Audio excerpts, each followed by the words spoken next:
Hi, good afternoon, everyone. MBA. It might just be a word for some, but for us, for you who have been through it, it's a life-changing emotion. Now that we're talking about MBA, how can I not think of those days? The campus, the friends, the canteen, the sleepless nights. MBA is a world of its own, and you're the chosen ones this year. So brace yourself, tighten your seatbelts before this roller coaster ride begins. By the way, the seeds of Unstop was sown during these 2 years itself by me. And I couldn't be happier to be your companion through Unstop Ignite 2022 as you start this new chapter of your life in campus. From offering corporate competitions to providing internships, jobs, and everything in between, Unstop will never leave you alone. Now, before we talk about all the serious stuff and go into the panels, let me take you and tell you about an exciting, mind boggling competition that we're running through today. It's called the Ignite Hunt, powered by Coca Cola. It's an online treasure hunt. It's a new form of a quiz where you'll find yourselves in between questions, in between clues, in between answers. And it will also help you get acquainted with the Unstop platform you're going to use in and out through your MBA career, MBA life. So, all right. So before we begin into the hunt, let's have a look at the ground rules. How to play them? Go to Unstop Ignite Season 4 page. Click on play button available on corresponding section of the Ignite Hunt. And that's it. Once you go in, just remember basic general instructions. First of all, there are 20 questions. You can treat them as 20 levels in this Ignite Hunt. Participants will be required to answer the current question correctly to move on to the next question. So if you have answered one question, then only you move on to the next question, and that will mean that you have crossed that level. In between, questions 1, 7, and 14 will be revealed during the session itself by me, so that you are throughout the session and we are helping you go forward with the treasure hunt as well. We'll be releasing hints for the questions at the bottom of the screen from time to time. So do catch them. And winners will be declared basis the finish time. So whoever finishes first will be declared as the winner. And of course, there are prizes as well. Top 100 participants who finish the Ignite Hunt first will get gift hampers directly from Coca-Cola Company. And now it's time to reveal the first question. And let me read it out for you. In which year did Coca-Cola send its first cold drink to be consumed in outer space? The Space Shuttle Discovery, which was also the first soft drink equipment to be used in space. Isn't that interesting? So get ready. Let the Ignite Hunt begin. All the very best. Thank you. All right. Now, as these questions tickle your brain cells, let me invite our first panel of the day to help you learn what to learn and how to learn in your MBA life. For the session 1, which is all about leadership and general management profiles and how to back them and what's in it for you, we have with us our first panelist for the day is Vasant, EA2 Executive Director, Reliance Industries. We have Sankeet, Director, Head of Shopping Experience and Growth, Flipkart Health Plus. Next in line, we have Twara, Senior Manager, Pathways Operations, Amazon. Then we have Shobit, Head Rural COE, Marketing, Ultratech Cement, ABG.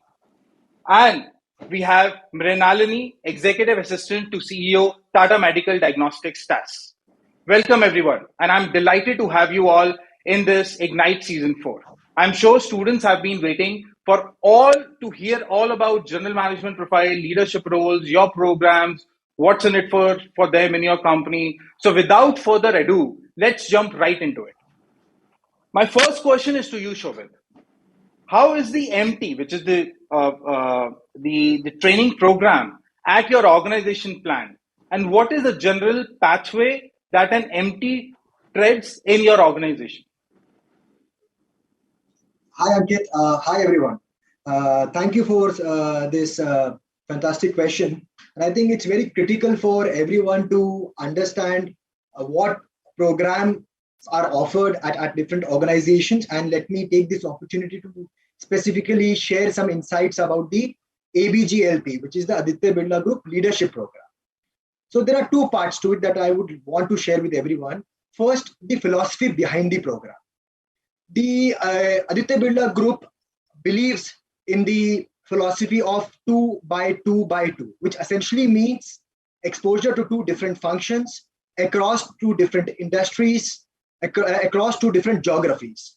So fundamentally, it's like offering a world of opportunities where participants get a diverse experience across different functions early on in their life. The first 10 years are very critical because we are essentially looking at offering you the width of experience in the first 5-6 years. You dip your toes in different functions, different businesses, and essentially traverse down the path of discovery, finding out what works for you, right? And the focus here is more on on-field or hands-on experience early on in your life, because that is what will set you clear about what you want to do.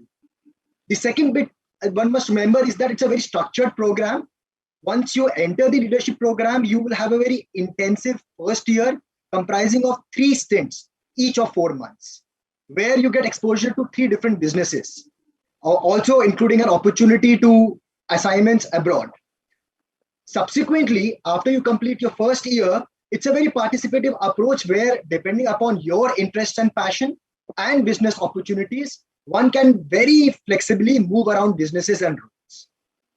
The third most important piece is, even despite such opportunities and flexibility, the talent management structure is such where you get seamlessness of transition when you move across businesses or functions, and the continuity of your profile, your experience, and your performance is maintained with you.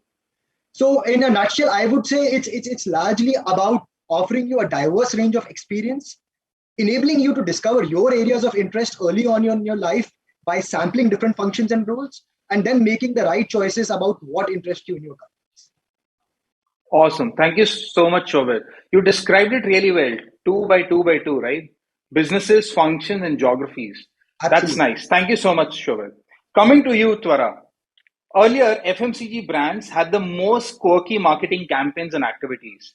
And now, if everybody would have seen LinkedIn, the new age companies like Red, Amazon, Flipkart, Zomato are really upping the game on this front, right? Is this the reason why B schoolers have started preferring leadership programs of new age companies like Amazon over traditional companies? And what is your take having experienced both the worlds, first with HUL and now with Amazon? Right. Like you said, right, I've worked with Unilever before I moved to Amazon, right? So yes, a part of this shift is because there is a lot of more money flowing in, a lot more creativity, honestly, coming into the new age companies, right? But that's not the only reason. For me, honestly, it was 2 things, right? One is I feel that leaders or the new generation connects more with the ideas and what we're trying to achieve in these new age companies, and also business models. These business models excite us. We want to be a part of these business models and help them grow. So that's number one. The second, what I feel is I've been able to make a more meaningful impact in an organization like Amazon, as opposed to something that I did in Unilever. That's primarily because these organizations are so new. There are so many problems people are trying to solve. There are so many new business lines that we're trying to develop. So the kind of impact that we would make would be much higher in a new age organization. So yes, of course, marketing and money is one of the reasons, but the experience that you would get, the satisfaction that you get at the end of the day, I think, for me at least, seems to be higher in the new age organization. So, I mean, Twara, just a related question, right? Yeah. So, forget about when they're hearing about those campaigns, right?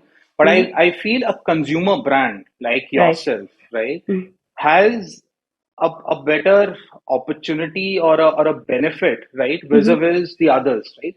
Many people even don't know HUL. They may know their brands before stepping into a B school, right? But Amazon, I'm sure everybody hears about. So is that an advantage when it comes to, let's say, attracting talent?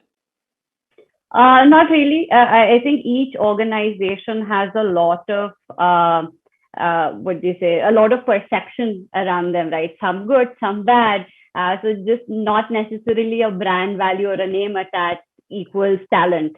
How we groom that talent or how the talent feels within once they enter your organization is also very important. We're a very well connected alumni network. So if you're having a bad experience in one organization, that kind of does flow through to at least the next couple of batches and people hear about it. So I think it's not just name, it's also what these new age organizations have been able to do with the talent, the kind of opportunity that they've been able to provide to people joining in. I think that also makes a difference. Okay, thank you so much. Sankeet, before I come to your question in my notes, I just want to hear your.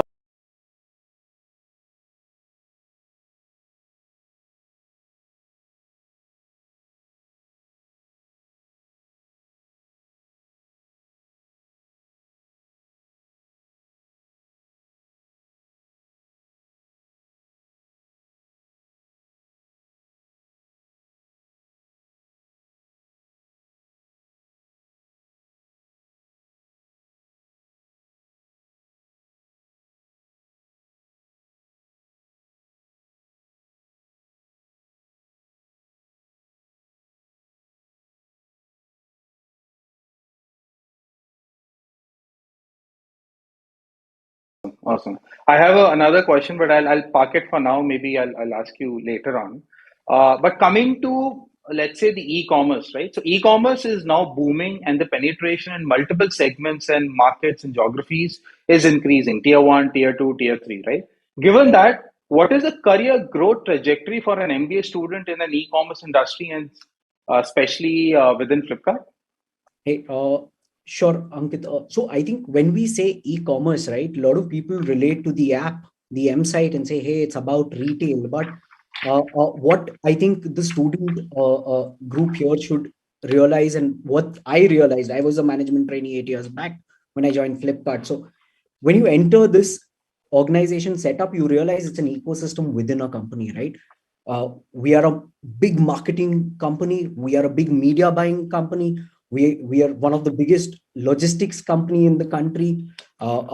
We have a huge tech wing. We are one of the biggest fintech players in the country. So I think the opportunity an org like Flipkart provides for a new MBA pass out is to kind of not just learn a specific thing that they come to the company with some thought in mind, but also to discover what their passion is, discover what is the role that I want. I think for me, frankly, uh, uh, in MBA, you're like, "Hi, either you're going to do marketing or you're going to do sales as a marketing major." You come in and you realize, hey, there is growth, there is retention, there's perf marketing, there's brand, there's so many things. And being a marketing guy, I could be doing finance 5 years hence if I discover that passion. So the good part, and as an organization, we build this culture where we give people the opportunity to experiment, learn within their stints, within the management trainee group, work on a lot of cross-functional projects, and then move within the org as in when you realize, hey, this is the right role for me, or this is where my strengths match, and grow. So yeah, we have a 12-month IJP policy, which is an internal job posting. You can move after every 12 months, and it's highly encouraged that you try out more opportunities, because at the end of the day, a management trainee program is to kind of identify great talent and groom them for leadership roles. And the more roles you do, the more exposure you have across the company, the better you're going to be at that leadership role. So yeah, Yeah. that's Yeah. really my take. Sure. Thanks, Ankit. I mean, interestingly, when I hear you and Twara talking about the leadership programs and all, right, and when I compare it with, so when I was doing my MBA, right, our thought process was that, hey, the diversified Indian group, so so-called conglomerates, right, we used to say that, hey, Reliance, Aditya Birla Group, Tata Sons, Mahindras are the choices, and there used to be general management programs there, right? But after hearing both of you, and specifically you, when you say that, hey, we are not just retail, right? There is a lot to it. We are sort of largest fintech. Then you yourself are doing, let's say, in health or so. So it's not wrong to say that it's not a company. It's actually a diversified group, right? Where you have multiple opportunities and not just one business line altogether. All right. Now, coming to you, Vasant, Reliance has a rich legacy and has been dominating for decades, right? No doubt about it. Every household knows Reliance in and out. We understand that you have also been very vibrantly adapted to the startup culture, specifically after launching Geo, right? So, Reliance is a startup at heart.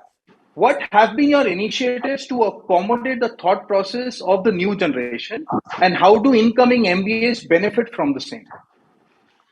So thanks, Ankit, and good afternoon to everyone here. So as you rightly said, Reliance is one of the largest companies in India, right? But we are still a startup at heart. So I think there are a couple of areas we do right that helps us in this. The first thing is that in all our business initiatives and projects, we follow what is called an agile methodology. Right?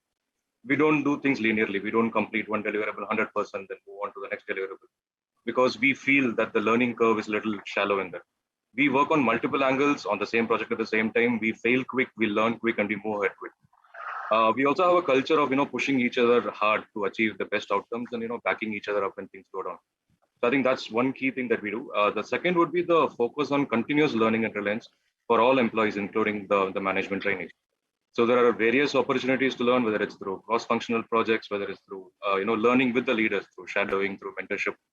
There are several projects, and especially in my experience, I can tell you one of the cross-functional projects I was involved in.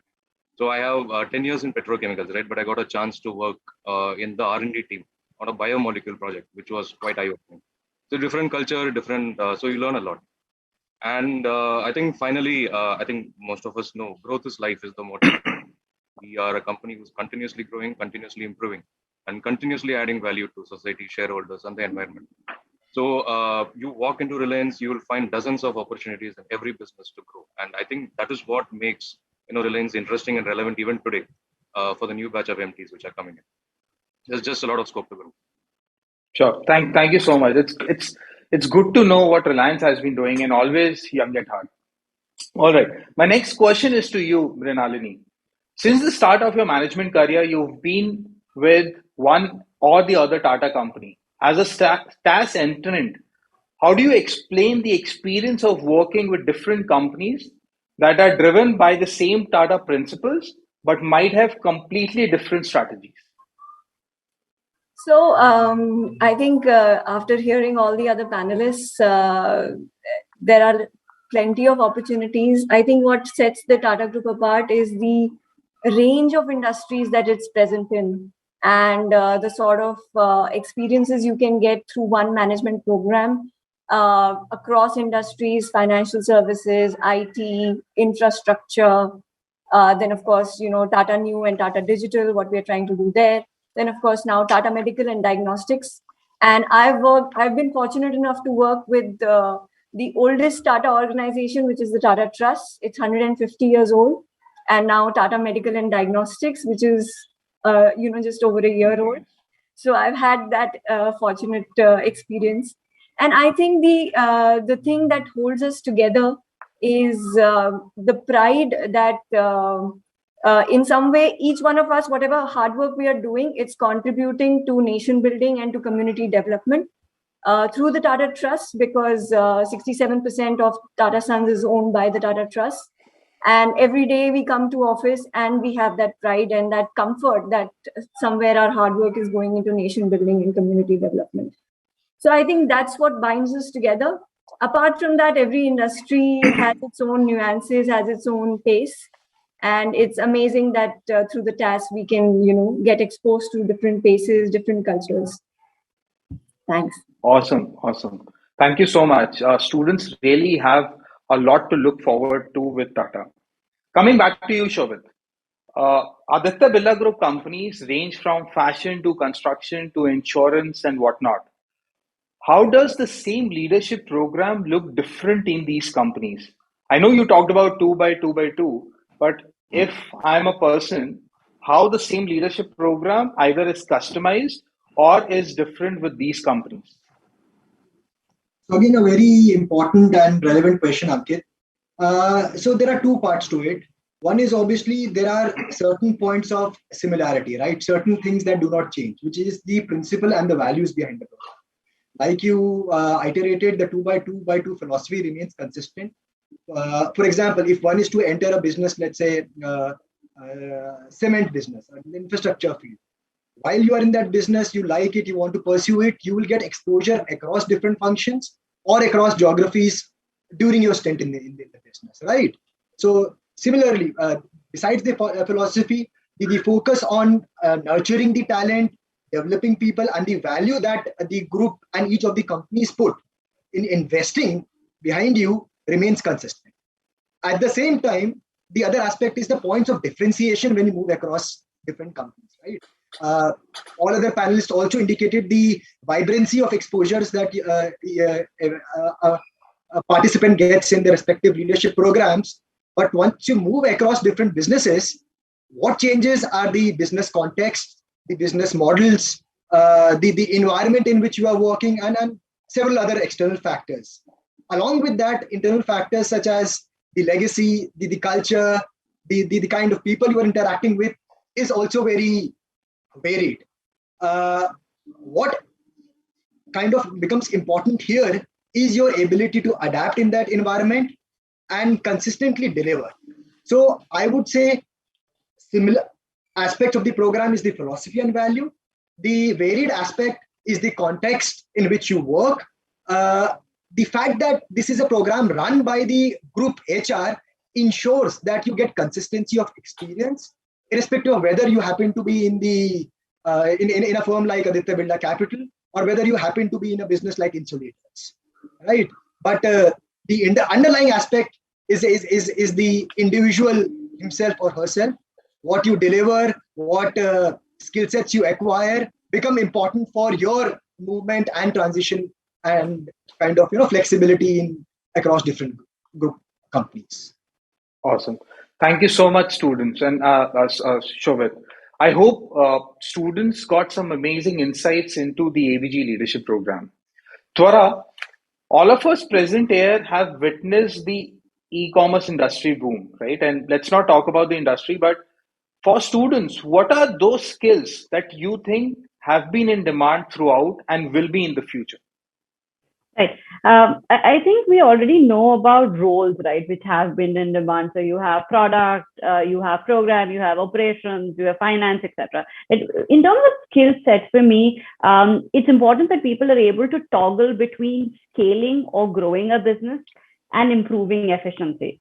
That for me is one of the key skill sets that I think people look out for. The second is comfort with data and data-driven decision making. At the same time, hearing those anecdotes that come up to you. A lot of Amazon changes have happened when we heard customers and customer anecdotes. The third for me is failing and having that comfort with failing fast, learning and calculated risks, right? We don't want someone who wants to build a fort and then go and deploy a change. We want to fail fast and learn from it. That does not mean we're reckless. That just means that we take more calculated risks. The last is, as we grow, I think we want better people leaders. We don't want people managers. We want people leaders who can groom the teams within in their organization, at the same time kind of get people to focus and work in that one direction. So I think for me, those Awesome. four would be the key skill sets.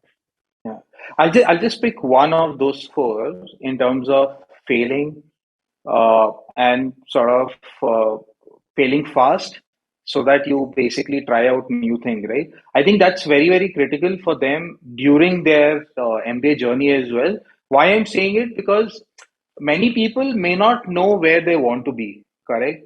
However, during these 2 years, if they try multiple things, at least they may get to know that, hey, this is something that definitely I can't do, right? So I should not be making my career here. And those things happen with either internships or projects or competitions, and they have multiple opportunities to do that. Maybe just at this guest lecture, right? But I think failing is very, very important only because without that, you won't be able to figure out what are the things which are not working and decide what's the thing that may work in the future. All right.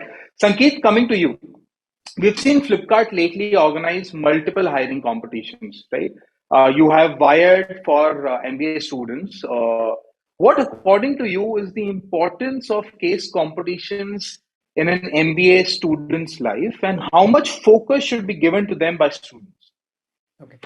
On a funny side, that used to be a boost in our budgets as an MBA student. You would win a competition and you'll have money to buy good food. Apart from that, on a serious note, right? See, firstly, all the case studies and especially Wired, right? These are real problems that come out of Flipkart, right? These are actual problems that we are dealing with on a day-to-day basis. So, firstly, it's an opportunity for students to get their hands dirty with a real-world problem, and a lot of suggestions and solutions that have come from participants are something that we are working on and have implemented in the past, right? So, firstly, real-world problem. This is not your theoretical textbook case study that you're getting. There's a real world problem it helps. And the reason why we use these real case studies, it also allows us to kind of dive into the mentality of the candidate, of the participant, and how they are thinking about the problem statement. Two, more importantly, from students in an MBA college and what their objective is, right? Over 40% of our recruitment last year happened through Wired. It's an opportunity for students to land a PPI with Flipkart, or in the case of most organizations here, right? Uh, get a PPI, and we typically see these debates, right? People, oh, this company doesn't come to my campus, I don't have this opportunity. But hey, here's your opportunity, right? This is an open, and Wired's open for the entire MBA community to come and participate with. So get your hands dirty with a real life problem, to get a chance to land a PPI with one of the biggest orgs that India has to offer, uh, and truly kind of also kind of get an opportunity to kind of see the talent that's around you, right? So I think broadly for me, if I had to summarize, these are the top three reasons where a competition like this comes in, and why MBA students should not be ignoring this. This should be one of the key investments as a part of your 2 years of MBA or 1 year of MBA that you're going through. It's an absolute. Go to the other three, right? You not only you will basically be able to see as to what work you will be doing in those companies, but you will also be able to sort of get a sense of their culture in some bits and pieces. Let me take an example of Reliance, right? Reliance does TUP, the ultimate pitch, right? Because they basically believe that everybody who joins Reliance needs to have an entrepreneurial mindset. And that's why the whole competition was created with that thought process in mind and through the structures. Then we have TIC, Tata Imagination Challenge, where basically they basically give you the complete landscape to think through, figure out a problem, whether let's say social, whether business, and think through as to how you can make change to the society. Correct. And then when I come to Aditya Birla Group, they used to do Stratos, which was one of its kind competition where you basically got an insight into what you would do virtually as a CXO of a company vis-a-vis competing with each other. So they basically get into, let's say, they put you in the shoe CXO, and they basically let all of you compete with each other, taking decisions and moving forward. All right. So, Vasant, my next question is to you.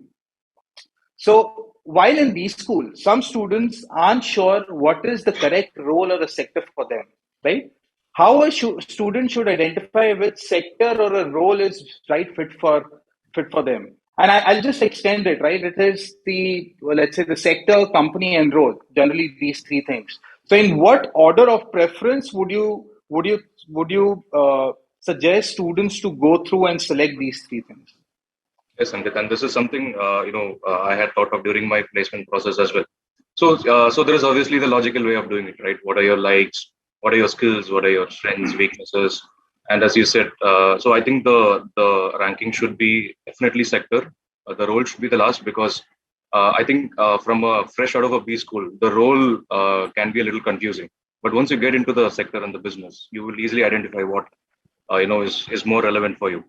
That said, I think in today's volatile environment, that might not be always workable and might actually backfire. A case an example in my experience. So when I was sitting, sorry. Please go ahead, Vasant. Yeah, when I was sitting for placement, for me, one of my dream company was Nokia, right? So I worked really hard. I did not clear the interview. I was a little disappointed. But 10 years down the line, I think it might have actually been a blessing in disguise. So I think that is where these general management programs come into play, right? So they give an opportunity for MTs to explore their interests in various functions, various verticals, various roles with a little bit of a lesser risk. So if you like a role, you can always target it, get into the kind of position you want. If you don't like it, you can always course correct and move on to other things in the same company. So I think that would be where general management roles actually play a huge role today. Awesome. Thank you so much. So basically, the sector comes first and then the role. All right. Next, I'll come to you, Mrinalini. People say getting into TAS is a task in itself, right? Can you define a few skills and attributes that are a must to be able to crack into TAS? So I wouldn't know about the task in itself a bit, but and I'm not speaking for myself because it's very hard to be objective about myself. So I will tell you what I've observed in my peers who've been in TAS, my juniors, my seniors. I think the most important attribute that I've observed is humility, to know or to admit when they don't know something, when they need to learn something, or when they need to do something a different way. That humility, that honesty, that's the first thing I feel. The second is dealing with ambiguity, because typically in general management roles, and I'm sure the other panelists would probably agree with me, is that a lot of the times we are given tasks which others may not want to take up for the simple reason that it seems too complex when we start off with it. So dealing with ambiguity and being able to puzzle through the tasks, that's the second thing. Which again, I think dials back to humility, because you can only deal with ambiguity if you're honest with yourself and can say, okay, I don't know this, I need to learn this, and therefore I can solve something. And I think the third most important thing is putting relationships first.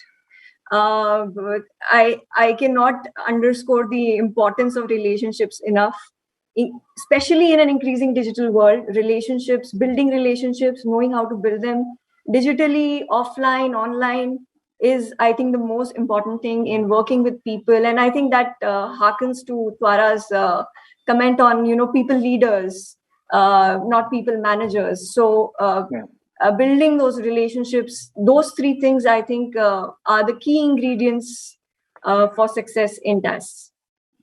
Awesome. Thank you so much for inspiring the incoming batch. Okay, so now I have a common question to all of you, right? And I'll ask you one by one. It's more like a test. In 60 seconds, give an elevator pitch on why your MT/leadership program should candidates prefer post MBA. In 60 seconds. And I'll start with you, Vasant. Sure, that's 2 seconds to unmute my mic. So the management program at Reliance is called Reliance Emerging Leaders, or REL, right? So it's a robust 2-year-long program where the MTs get to learn about the various businesses in Reliance, the culture, and also work in some of the high growth areas in Reliance. So essentially, the first year, MTs are put into 2 stints of 6 months each in different businesses, different roles. It could also be in different geography. At the end of which, they are put into a permanent role in a business. So obviously, there are dozens of learning opportunities along the way. There are cross-functioning projects. There are connects with leadership. We have something unique called the relearn session. And of late, we also developed the gamified learning journey, which has been really appreciated by the MTs. So also REL program paves the way for our flagship leadership program called CAP, which is the Career Acceleration Program. So CAP provides a high potential talent to grow very fast up the Reliance ladder by giving them early exposure to learning interventions and early job opportunities as well. So over the course of the last 10 years, we've seen REL become one of the most preferred management programs from these schools across the country. And we would love to have you here and experience the growth firsthand. Sure. Thank you so much. Twara, do you want to go next? I'll go in next, right? What Amazon Future Builders program offers is an accelerated leadership growth, right? And I think that's common among all of our leadership programs. What separates us is that you'll have a global cohort that you interact with. A lot of your entire cohort will not just be your function, but would be all different functions, all starting off together, spending that initial 2 months together, and then kind of going in your different business functions. What that does is opens your eyes up to a lot of different perspectives that possibly you didn't have when you started off this role. That's number one. Secondly, the focus is highly on making leaders, right? So we're not looking at people managers, we're looking at people leaders. And this program will give you that opportunity, the tools and the tricks to how to do that, right? It's very easy to say, a little difficult to actually go through. The last is that it'll give you an opportunity to work on a lot of real life Amazon problems, and you'll be given the messiest of problems to solve. So yeah, I think that's why go work it. Yeah. Sure. Thank you so much. Mrinalini, your turn. Okay. This is my first elevator pitch, so please pardon me. So, do you want to be unidimensional in a multidimensional world? No, right? Then join the TAS and open up opportunities in almost every industry in India. And what's more, while you do that, you grow yourself professionally, personally, and you also serve society and contribute to community development. So come and be a future of the TAS legacy. Awesome. Thank you so much for the first elevator pitch by you. I think it's phenomenal. Yeah, it was phenomenal. I have to say that. All right, Shobit, get set, go. Yeah. So rather than getting into hard selling the Aditya Birla Group Leadership Program, let me rather give you a value proposition. I'm putting on my marketer's hat for a moment. It's more about a fitment, right? And I would put forward 3 things in front of everyone. First, if you're someone who's looking for a diversity or a width of exposure and exciting challenges. Second, if you are interested in discovering what really interests you, what excites you, and what motivates you. And third, if you are someone who believes that careers are constructed over long term, over 30-35 years, rather than your immediate role for 2 to 3 years, I think this is the right program for you. If you come with the same philosophy, the ABGLP offers you a world of opportunities, and it enables you to be your boss, be your own boss when it comes to your own career. If you agree with this philosophy, welcome to ABG. All right. Thanks, Shobit. Next is you, Sankeet. Sure. I'm so happy I didn't have to follow Mrinalini. I was like, I'm not going to.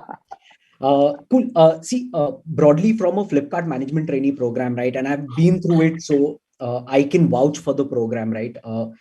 It is for us an opportunity to get some of the best talent that India has to offer and groom them for a leadership role, right? So just explaining my experience, and the program is very much similar as of date as well.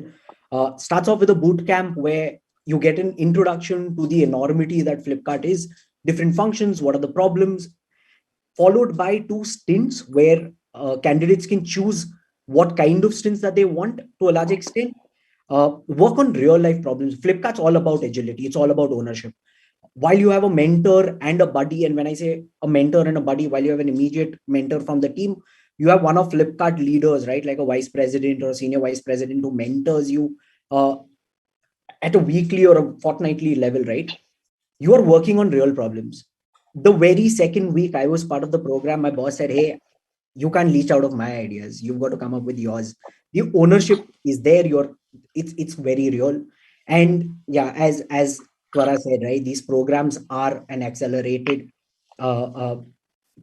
pipeline for talent to grow. So that's there. But yeah, extremely fast, agile environment to work with, high levels of ownership, support whenever required. We are a culture that prides in making sure everybody participates. Everybody has the right to ask questions. I could set up a meeting with Kalyan, who's a CEO, tomorrow if I have a problem, this is calendar, of course.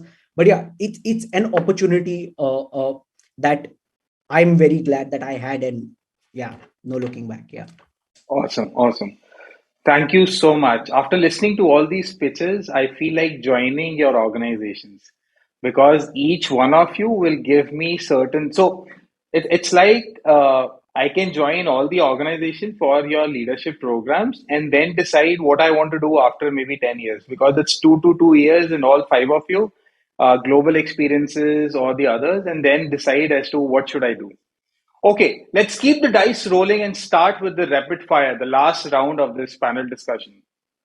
Now, with this, we need to be very, very cognizant of the time because you will have only 20 seconds to answer each question. And I'll go panel wise and I'll ask you two questions. So 20 seconds each for both the questions, right? And I'll start with you, Mrinalini. One spot on your campus which you distinctively remember. The night mess. The night mess. And which campus? Do tell us I your am campus Lucknow. as well. I am And Lucknow. Lucknow. Awesome, awesome. The next is line is one college memory that you'd like to change. Doing more research with professors. I didn't do enough. I've personally have not seen too many people doing research specifically with professors, but some people do it. Yeah. Okay, awesome. So let's go in next. Sankeet, you're next. Your question is, if you were a student, how would you rank the following? Growth, culture, exit options, work-life balance, and money. Too many options. I think, let me just recount. Growth. You mentioned growth. Growth. Culture. No, sorry. Culture, exit option, work-life balance, and money. 5. I think the biggest one I would put in place is culture. As a student who's just starting off his career, I think culture is the most important piece because that is what will help you learn, grow, figure out monies. I learn better. I set my foundation better. I'll grow faster. I grow faster. Money comes in. I think culture would be the first one. Work-life balance, I would club as a part of the culture itself to a large extent. And as a student, I think, at least the way I did it, and my general advice is the first year, 2 years, I think that's when you build your foundation. So you go all at it. And it's sad to see. I mean, I don't blame students for it, but possibly the whole glamour, right? Money for most of them comes on top, and that's why HR tasks all these days have been to give better CTCs, whether they include variable, fixed, or so. And the other thing, I mean, for me, I made a mistake, and that's why I want to say this out loud. When we basically choose different industries, so I chose consulting. And when I got into consulting, and I chose consulting possibly for the exit options because I thought that if I can grow really well, I'll be sort of partner one day. And if I don't, I'll have all the plethora of companies basically reaching out to me to decide let's pick Ankit for this role or that role. But probably that's not the right mindset, correct? All right. The second question: do academics matter? Only 15 seconds now. Yeah, academics do matter, but I think they're very, very highly overrated is how I would put it. Primarily because I think our entire college system is built around grades. It's, I think, a lot of people pointed at this, Twara, it's about resilience, adaptability, attitude more than saying ki tumko yaad hai. So, yeah. Thanks. Vasant, you're next. One hero food item from your college mess. My college mess. Yeah. Okay. Unfortunately, all my college mess items were super villains, but we also had a night canteen, right? So there was this unnamed food item that was made at the end of the day using all the leftovers, bread, egg, and Maggi. So super, extremely unhealthy, but very, very tasty. Nice. One college memory that you'll never forget. Okay, so I'm from XLRI, right? And I think some of the audience might be aware, we have a fierce yet friendly rivalry with IIM Calcutta. So I was representing. We have this annual sports tournament. I was representing my team for Counter-Strike. So fortunately, we won it, and people who I've never met in my life started carrying me across the country. So that was a nice memory to have. One lesson to all the students. So you don't only participate in case challenges or intellectual challenges, you can also participate in Counter Strike and gamification based challenges as well. Nice. Thanks, Vasan. Sure. Shobit, one trait that is common to all employees of your company. I think the value and respect that each one of us places in people around us. Awesome. A myth about B schools and MBA. I think everyone goes with the assumption that you will have to slog 16 to 18 hours every day. I think that's highly overrated. First term may be tough, but I think everyone discovers a sense of study and balance in their life pretty soon. Yeah. I would go on to say that it's not the whole term. It's just those 10 or 15 days where the first 10, 15 days, and then you get into your groove and you're sort of settled. Nice. You're lucky, Swara, Swara, coming to your next. One thing that students should not miss in a B school. Making friends. Making friends. Making friends and connections, right? I think that's a very important part of your MBA. Awesome. And the last question, what would be your alternate profession if not what you're currently doing? I would be running an animal shelter. Nice. All right. Thank you so much, all the panelists, for your time. It was fun. And at the same time, you shared some really, really great wisdom for students who are planning for leadership roles and management training programs. Thank you so much for being here with us. I enjoyed talking to you. All right. Let's come back to Ignite Hunt. Many of you have already scored good amount and they have already scored all the 6 first levels. But for those who are stuck, let me reveal the answers. The answer for first question is 1985, which is when Coca-Cola sent their first drink to space. The second in line is Flipkart. The third is iit-iim. The fourth question's answer is Asian Paints. Fifth is Amazon. And sixth is SWOT, which you will hear very, very regularly in your B school. And moving forward as well, I mean, if you see, these 6 were very, very easy because all these companies or brands are participating in Ignite. The next 6 may be a notch tougher, but let's see if you're able to crack that or not, right? And now let's have a look at the leaderboard. These are the top 10 participants right now, if you can see them. Congratulations. You are real, quick, curious, and indeed unstoppable. Now, before I reveal the 7th question of the Ignite Hunt, I want to talk about an important section of Unstop website that is going to help you throughout your MBA. Once you're on the homepage of Unstop, head towards Participate tab on the top. From there, you can browse through all the competitions or the hiring challenges that we've been talking about in the first panel. That's where you see many big brands organize competitions, either for with hefty prizes, pre-placement offers, and all. And then there are other sections like jobs, internships, cultural events, and other opportunities to work in cool organizations. Yeah, cool. Let's now go to the 7th question of the Ignite Hunt so that you can carry forward. And this is it on your screen. Under which project by the Coca-Cola company does the company focus on 3 fundamental areas of design, collect, and partner? I leave this question for another 10 seconds so that you can go through it. Under which project by the Coca-Cola company does the company focus on 3 fundamental areas of design, collect, and partner? Awesome. Get cracking on this one. All right. So while the hunt is still on, let me reveal the winners of one of our social media campaigns that took quite the storm. Presenting winners of the Spot the Event giveaway.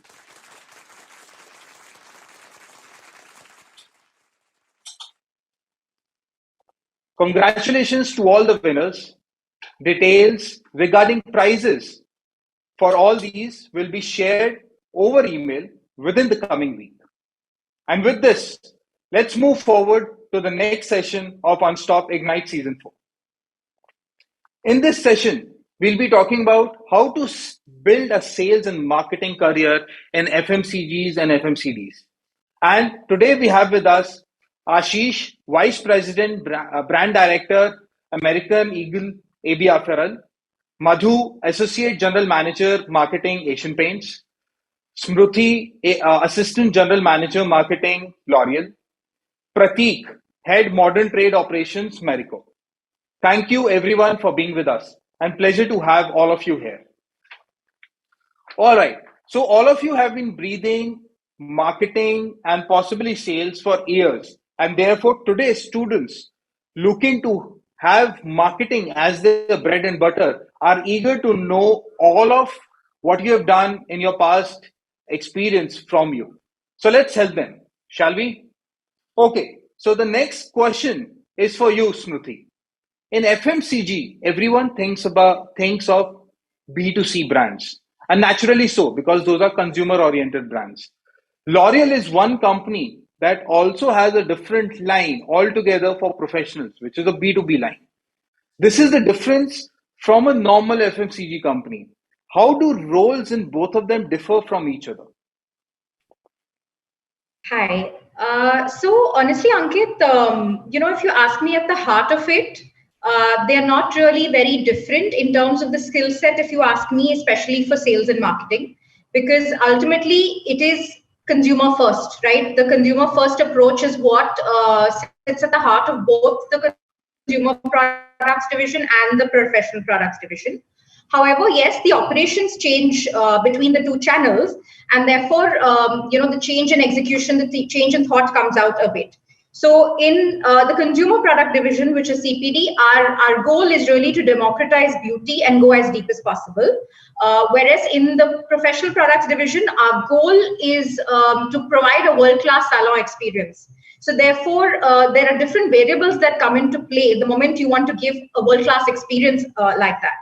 So it becomes extremely critical for us to, one important part that is different for us in PPD versus a CPD is really to ensure that everybody in our ecosystem is also really truly part of our ecosystem. And what we mean by that is we ensure that we upskill and train everybody and all our stakeholders. So all our salon, stakeholders, we take it upon us to really upskill them, train them, and this becomes really the heart of PPD and the integral part of PPD, because they ultimately become our KOLs. They are our influencers.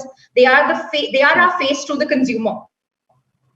And so it's very critical for us to leverage that and ensure that they are really providing the best experience to the consumer with our brand, because that's the brand experience that really translates ultimately to the consumer. So that's one thing that really differs between the two divisions. But like I said, that apart, at the heart of it, it's consumer first. So demand generation remains the same between the two divisions. Awesome. Thank you so much. That's pretty interesting. Ashish, coming to you next. Your entire management career, as I can see from your profile, has been with ABFRL, right? For candidates who are going to embark on their management journey, can you explain your experience and growth trajectory, and what learnings would you share with the incoming students? I think, look, I've had a fantastic career working with Aditya Birla Fashion, joined as a management trainee 2008, just when the company was on the cusp of a tremendous growth spurt. Between 2008 and 2016, I think we grew 40% year on year. We acquired international brands, we diversified our portfolio, we acquired pantaloons, and in part that journey is continuing, and I've just sort of had a tremendous exposure to multiple brands. So I started off in Allen Solly in retail. I got the opportunity to work with our business director in strategy. That was for a couple of years. I've handled multiple sales channel portfolios in key accounts, in value distribution. I've headed e-commerce. And then finally, we acquired licensing rights to a global brand, which is American Eagle. and launched that about 3 years back. And that in itself was a great opportunity. So over the span of about 12 to 14 years, I think the organization has given me multiple opportunities to experience different verticals, gain different exposures, challenging assignments, and all of which has resulted in this role, which I really wanted to drive, which was this role of conceptualizing and launching a new brand in India. Awesome. Thank you so much. It's an interesting story, and I think it links back to what the earlier panel members were also saying, because the leadership programs or so, and I'm sure for all of you guys as well, there are training programs. You train them on multiple facets that they might be experiencing henceforth. Awesome. All right. Madhu, let me pick your brain next. Most of the students pursuing marketing aim for FMCG or FMCD companies. What, according to you, differentiates them from the rest of the industries?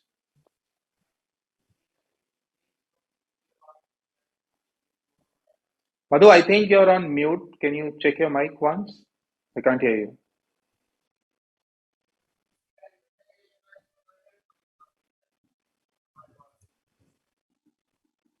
No,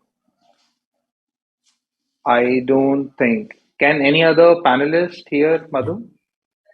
No? Okay, what I'll do is I'll just move on to Prateek, and then Madhu, I'll come back to you by the time the team figures out. So, Prateek, all FMCG companies have a huge gamut of products. Some may be in hygiene, some in packaged foods, while others in cosmetics and grooming. What are some common experiences that an employee will get irrespective of the product line?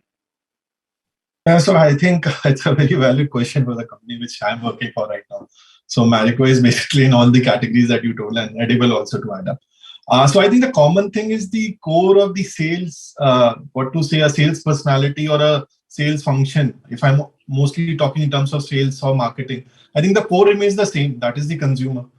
Because at the end of the day, you're trying to provide something, a product, a beneficial product to the consumer, where it's a win-win situation where the consumer feels that he's getting a value-added product, and at the same time, company is also earning money or creating a brand persona like that. When I really talk in particular to sales, because that is what I'm doing right now and I have done for last 8 or 10 years in my career, is that whatever you're selling, right? At the end of the day, even if you're selling, say, edible oil, or you are selling, say, a cosmetic product, at the end of the day, there are two kinds of sales. Of course, there are GT sales and a non-trade sales. It is about how you're convincing your retailer to sell it to the consumer.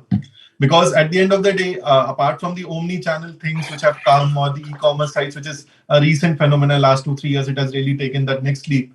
We are trying to sell to the retailers first. And that is a different ballgame altogether. And the essence remains the same. The question remains the same. And more or less, be whatever the product, I think the basic essence of what the consumer wants in terms of when you are developing a product, and what the retailer expects out of you when he's selling a product, or what even an end consumer when he's selling out any product, be it edible or be it. So I'll give you a small example. If you are buying a Saffola Gold edible oil, right? As an end consumer, you're expecting the same, that if I'm buying it from a particular brand called Saffola, right? It's going to be good. It's going to be good for my heart, and it's going to be a product where quality cannot be, compromised or challenged upon, right? Same is the case with, say, set wet gel is not going to be a good example for you per se, but anyways, a hairstyling product, if you do that, right, the consumer is feeling in the same way. So pretty much it remains the same in that case, right? Okay, nice.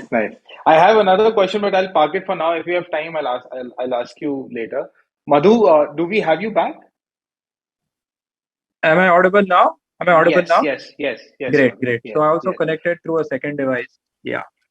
Awesome. Do you want me to sort of go through the question again? In the interest of all, I'll just go through it, right? Yeah. Most of the students pursuing marketing aim for both FMCG and FMCD companies, right? According to you, what differentiates them from the rest of the industries when it comes to marketing profiles? Sure. Okay.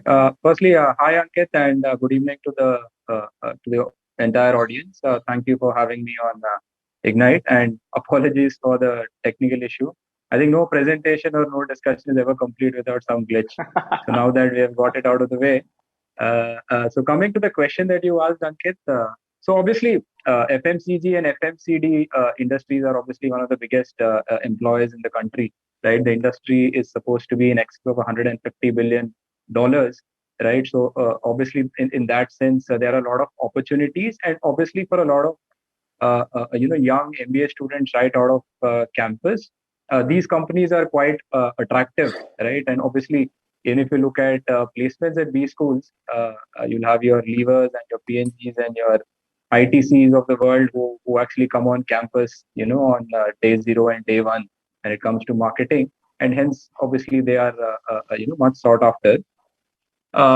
And obviously, how these industries are different from, let's say, some of the other industries is that obviously, like even Shruti had mentioned, all the companies in this industry are largely consumer first, right? So you're talking about marketing or selling your products to literally the entire country, right? So everyone needs a bar of soap or a sachet of shampoo or a pack of chips. So in that sense, the industry is relevant to a larger audience. The other way in which I believe the industry is different is that consumer preferences tend to change, right? So there are a lot of new trends which keep coming in. And obviously the competition is quite fierce, right? Especially because the barriers to entry are quite low, especially with the onset of, internet and the D2C brands. So all of it makes for a very, heady mix of, competition and, excitement and fast growth and learning. And I think that's how this industry is different from the others. Awesome. And I think Asian Paints have been acing it with the FMCG segment. One trivia for everybody, because we have panel from Asian Paints. When I was at IIM Ahmedabad for hiring for summers, and I was in a discussion with the recruiters at Asian Paints. They told me that Asian Paints was one of the first recruiters to start recruiting in IIMs. That's sort of phenomenal. Nice. Okay, so I have another set of questions for all of you before we move on to the next segment of the discussion. Right? Okay, Smriti, how much do you think diversity is critical for FMCGs, right? And when I say diversity, it can be gender, it can be background, it can be education, or multiple other parameters, right? What initiative does L'Oreal take to groom people from diverse backgrounds for leadership positions? Ankit, I think, of course, diversity in terms of all of these points which you mentioned is an important pillar for us in the organization, and that's how I've always seen it. I've been with the organization for many years now, and we've seen it happening through different initiatives. When we talk about gender, for example, we've always known that, for example, if you look at the head office, it's almost a 50-50 in terms of a gender ratio. But when you look at certain roles, there is, of course, a little bit, not a little bit, the scales are quite skewed and, tipped to the other side. But there is a constant endeavor, and I can see it. And I think I might be one of the examples. I've spent nearly 11 years in FMCG, of which I've spent 7 years in sales. So I've, moved to marketing only recently. And however, we do know that this is still something that as many women don't take up in terms of it. But we're constantly trying to push the envelope on that, trying to bring in as many women, because, it becomes very important to bring in that kind of diversity, bring more people to the table. So yes, on gender, it's always a constant endeavor for us at L'Oreal. In terms of diversity, what we really strive for, I've seen, is diversity of thought. And that's something that, we see across, because the way we interact with multiple functions, you get to know that there are people from different backgrounds. There are people, and as an organization, it's not that we only hire B-school grads. Depending on the role that we are hiring for, whether it's technical, whether it's R&I, whether it's sales, we have a management trainee program, we have a sales trainee program, we have a graduate trainee program, which is only for the technical side and R&I side. So there are multiple avenues, and we ensure, and I've seen that they ensure that as many people are coming in from different backgrounds, and there's a lot of grooming happening at each function so that people move up the ladder in each of this. So in terms of grooming and bringing about that education of employees, I really feel like I've gained a lot from the organization, and I've seen this because, as an organization, L'Oreal is a global organization. So in terms of learning, there is really no dearth from that perspective, right? There's so much exposure to leadership. We are a very flat organization. So, the conversations we have, the exposure we have to different global practices, global leadership teams, really, I feel sets us apart in that sense. So, in terms of diversity of thought, I think we've really got a lot going on in terms of bringing as many people from different backgrounds to the table as possible. Awesome. Of course, awesome. It's an ongoing process, and I'm sure we'll keep working on it. But this is what I've really experienced in the last few years. Amazing. I believe L'Oreal truly cares for diversity. And my next question is to you, Ashish. We've seen digitization take over the Indian retail sector greatly and very rapidly, for that matter, right? With respect to that, what kind of shift has come in the kind of roles that you have to offer to students? How or have they changed drastically, or are they still the same? Should aspiring brand managers do something different to adapt to this swift change, and probably because of that, they may have a chance to get into a company like yours? I think so. Look, and with the beauty of this business is you have to love fashion, apparel, and retail, and you sort of fall in love with this business overall. And the reason is we have 4 seasons in a year, and the entire product assortment changes every 2 months. That creates its own kind of challenges, complexity, the sheer number of variables, data points. You've got multiple channels, you've got retail stores, you've got loyalty programs, you've got online experience, you've got assortment, you've got markdowns. And I think digitization has only unlocked a lot of efficiency and potential in our business, which wasn't there, I would say, 10 years back. And that has created its own sense of, look at some of the roles we have today. You've got roles across business analytics. You've got roles across UI, UX, customer experience journey. You've got roles across performance marketing to drive digital sales. You've got roles across e-commerce sales, channel management. You've got roles across omni-channel. So if you look at it, we are piloting things like hyperlocal delivery, where you can actually order a shirt, get it within 6 hours from the nearest store to you. So a lot of innovations are happening, which are facilitated by digital, and we're also discovering new roles as in when we get into it. So the only thing I have one thing which I have to sort of say is, even as a manager today, the sheer level of steep learning curve in this space is huge. We're learning as we go along. We're also partnering with some of the best global brands, American Eagle being one of them. We also retail Polo Ralph Lauren, we retail Hackett, we retail Fred Perry, which is at the upper end of the luxury space. And we're learning from the best global brands on what are the best digital practices across the world.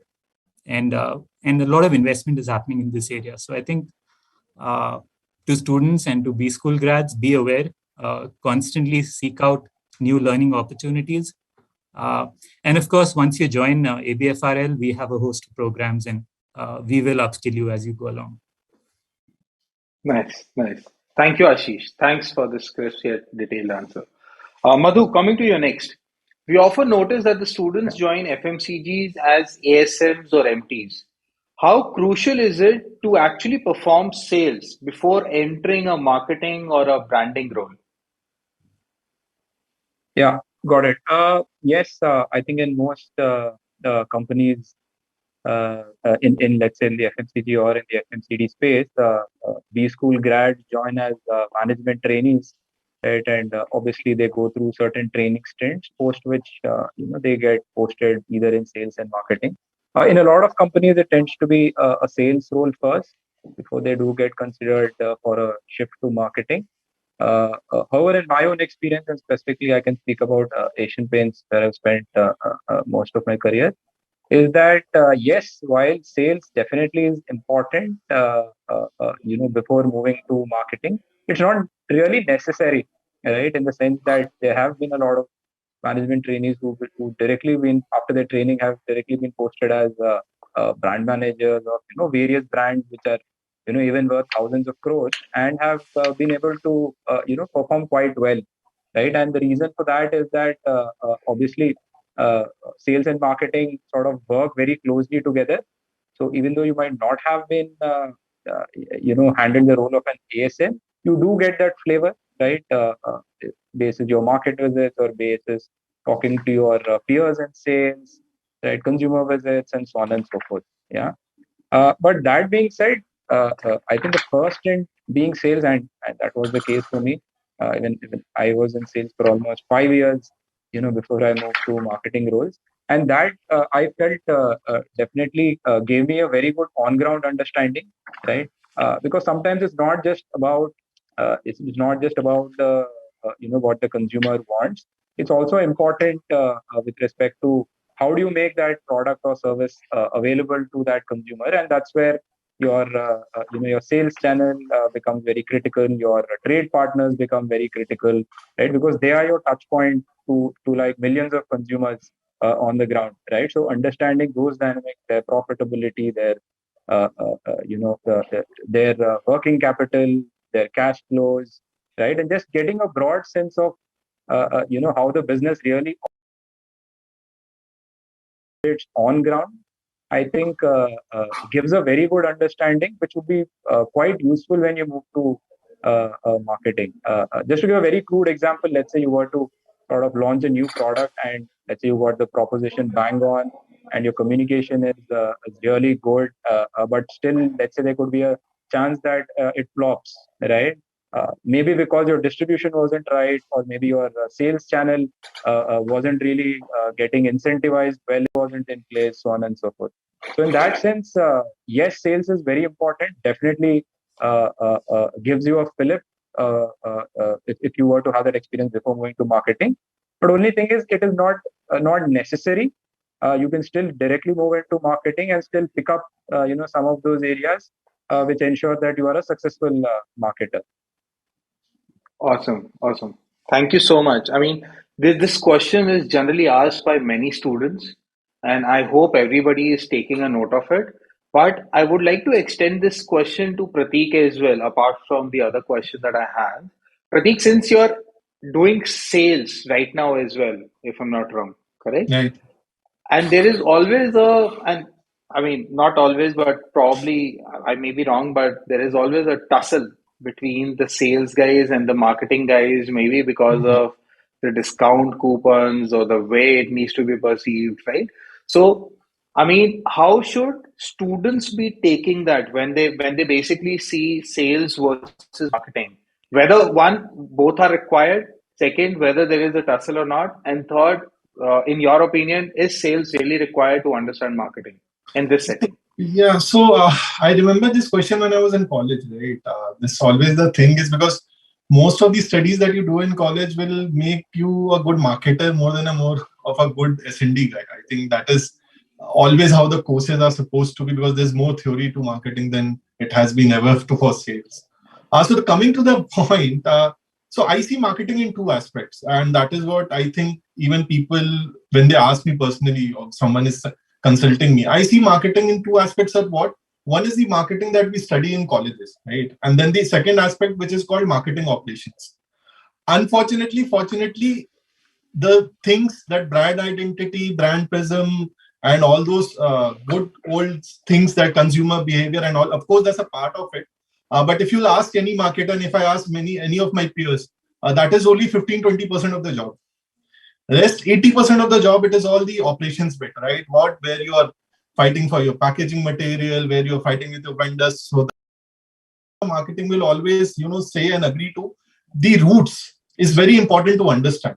When you're doing sales, what is happening? You're meeting n number of retailers, you're seeing n number of consumers purchasing your product. So there's some kind of inkling. You have an understanding of what clicks, what does not click, becomes a little more. So I think because of these two reasons, I have always a firm belief, even if you do it for 1 year or 2 years, you should get that experience before moving into the marketing, even if that is where you want to be, because it helps you to even excel more in that role than, going directly into. But of course, that is my opinion. I know people who will still give their left hand to get into marketing directly. But yeah, that's how it is. Awesome. Coming to the another popular question that all the students ask, and this one is for you, Prateek. Everyone here has one day or the other wondered whether the IIM or the IIT tag matters or not, right? Right. What is your take on it? Should students be considering the tag while choosing a campus? Because we've had, let's say, 6 IIMs, then we have other top 4 colleges as well, so-called top 10 colleges, right? Which campus they should choose, and what should be their strategy from a career perspective? So first of all, I have neither. So my MBA is from Fmcg and my graduation is hotel management. And I think I'm doing considerably well, but decently, if not well, average. At least I'm doing average for myself. But coming back to the point, I think it is important what you want to do. So how I say it, like say if you want to get into an FMCG company or FMCG company, right? We always had our task easier in SPG, and honestly, because what? We had a batch of 45 people at that time. I'm talking about 2012. Out of that, I know most of us were freshers at that time. Freshers were still, getting that that 1, 2, 3 year of work ex thing was not that right. So freshers were getting that, and we knew from first day, because in SPG, marketing from first day, you are going to get into marketing. Out of 45, 30, 35 people knew where we want to get into FMCG from day one. Because that is what you get in the campus, right? And that is what you aspire for. Of course, there were some people who will go into consulting and some people that. So I think I am the best example of whether those tags are important or not. And honestly, once you get recruited to the company, I don't think post 10 years, someone remembers while, giving me an appraisal or promotion. Even I'm from SPG or I'm from some other college. But yes, honestly, because I think those colleges are also here and all those things. Of course, it matters when you get into the placement, but more than that, I think it is the peer group. How you select the college, you want to understand what kind of peer group you want to, hang out with. Because those 2 years, more than the learning and all, I think there's a lot of unconscious things that you're developing, and that is mostly with your peer group, right? So I was blessed to have peer groups, right, from IITs, some even doctors, and diversity, as you were saying. So SPG also has a good diversity in terms. So my batch, it was a 50-50 diversity in terms of sex ratio. So male to female diversity is also very high, plus people from different backgrounds, me being one of the example. So I think in that ways also, what you want from the college, it is also important to, know that. Of course, people will always look at CTCs. People will always look at what is the package that people are going to get from a particular college. But trust me, at the end of the day, it is what you want to do in those 2 years. And that is what is more important. But yes, of course, that's for everything I'm saying. That is more of what I think. But yeah, that is what it is for me. Thank you. So there is one person in my team who sort of gave CAT and who had these 3 or 4 options. SPGAN, one of them, and then possibly 1 or 2 other IIMs or so. And she was like asking me in terms of, Ankit, in your opinion, what should I do? And you'll be glad to know that she actually chose SPGen and she's moving forward with in marketing. Nice, but I'll throw this question to all 3 of you as well, in the because we have time. Because this is very, very crucial to understand in terms of the parameters, right, from your career journey. Because many a times people think that the IIM or the IIT tag does matter, even beyond, let's say, 10 years or 15 years of your journey, right? So, Smriti, what's your take on this? Maybe a short answer. To me, Ankit, from my experience, it's a door opener. Does it matter? Yes. I cannot say no, it doesn't matter. It's a door opener, and that's a big deal. When you're stepping out of B school, knowing where you're going to go and having an assurance on that is a big deal. It was to me. So yes, but does it matter 10 years down the line? No, not really. It hasn't mattered to me. It beyond a point, you really you pave your own path, you figure out your own ways, and your work will speak for itself after a particular point.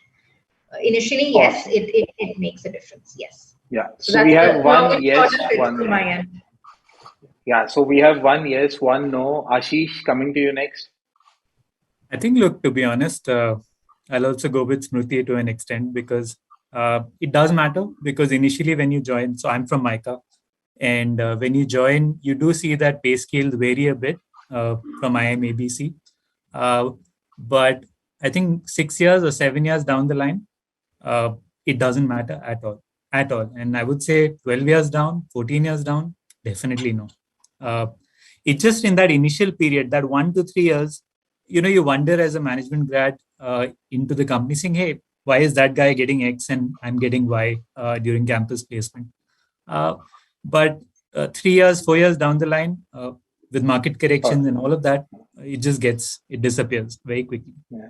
That's a reality you have to accept, and Yeah. and very soon But your performance talks. unfortunately, Ashish, that's where, I mean, in my opinion, that whole glamour and the money on the table, right? These are the two bigger, I would say, problems in the minds of students when they hit campuses. They always see CTCs, right? And the glamour in terms of Yep. which company or which sector to join in or so. After about 5 to 6 years, nothing of that matters because what you have done in those 5 or 6 years speaks for itself. Coming to you next, Madhu, what's your opinion? Yeah, I think even I have a similar view. I think ideally we should have also had someone on the panel who was from IIT/IIM. Maybe they would have had a slightly different view.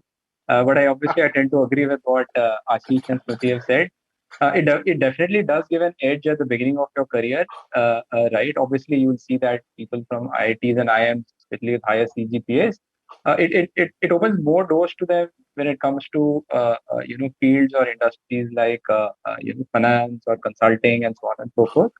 But specifically when it comes to sales and marketing, to be very honest, there isn't much of a difference, right? So I think most FMCG companies sort of look at a lot of these schools, beyond the IMs, for example, and all of them are sort of bracketed as a single tier, right? And obviously, there's no difference in terms of the pay scale, which also shows that sales and marketing possibly doesn't need you to be someone who has excelled academically or basically what we're doing is not rocket science, while at the same time, yes, of course, there's a lot of scientific rigor and a lot of management thinking, but I think what becomes more important is your attitude and your aptitude and how you deal with things and a lot of other areas apart from just how good you are in terms of your thinking. Yeah, so I think in that sense, specifically in sales and marketing, I don't see it making much of a difference, but possibly in some of the other sectors, yes, it does make a difference at the beginning.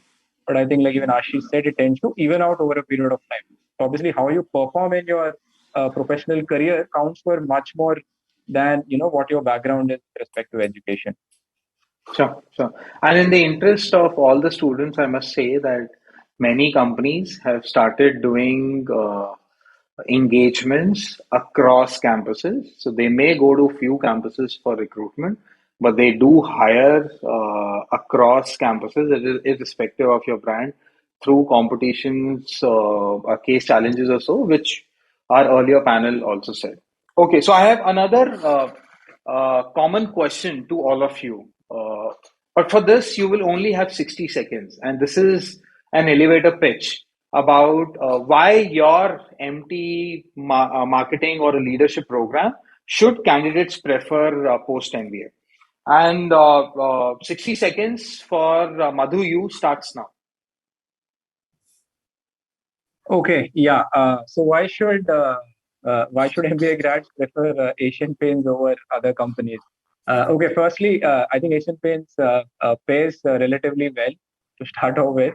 And talking about the MT program, which is called as LEAP, I think the students are obviously put through a lot of rigorous stints, which encompasses sales and distribution and marketing and things like that. So in Asian Paints, the roles are fairly rich, and therefore even your MT stints, cover a broad spectrum of areas. For example, when you get posted as an ASM, you're not actually an ASM. In fact, the designation is also area manager and not area sales manager.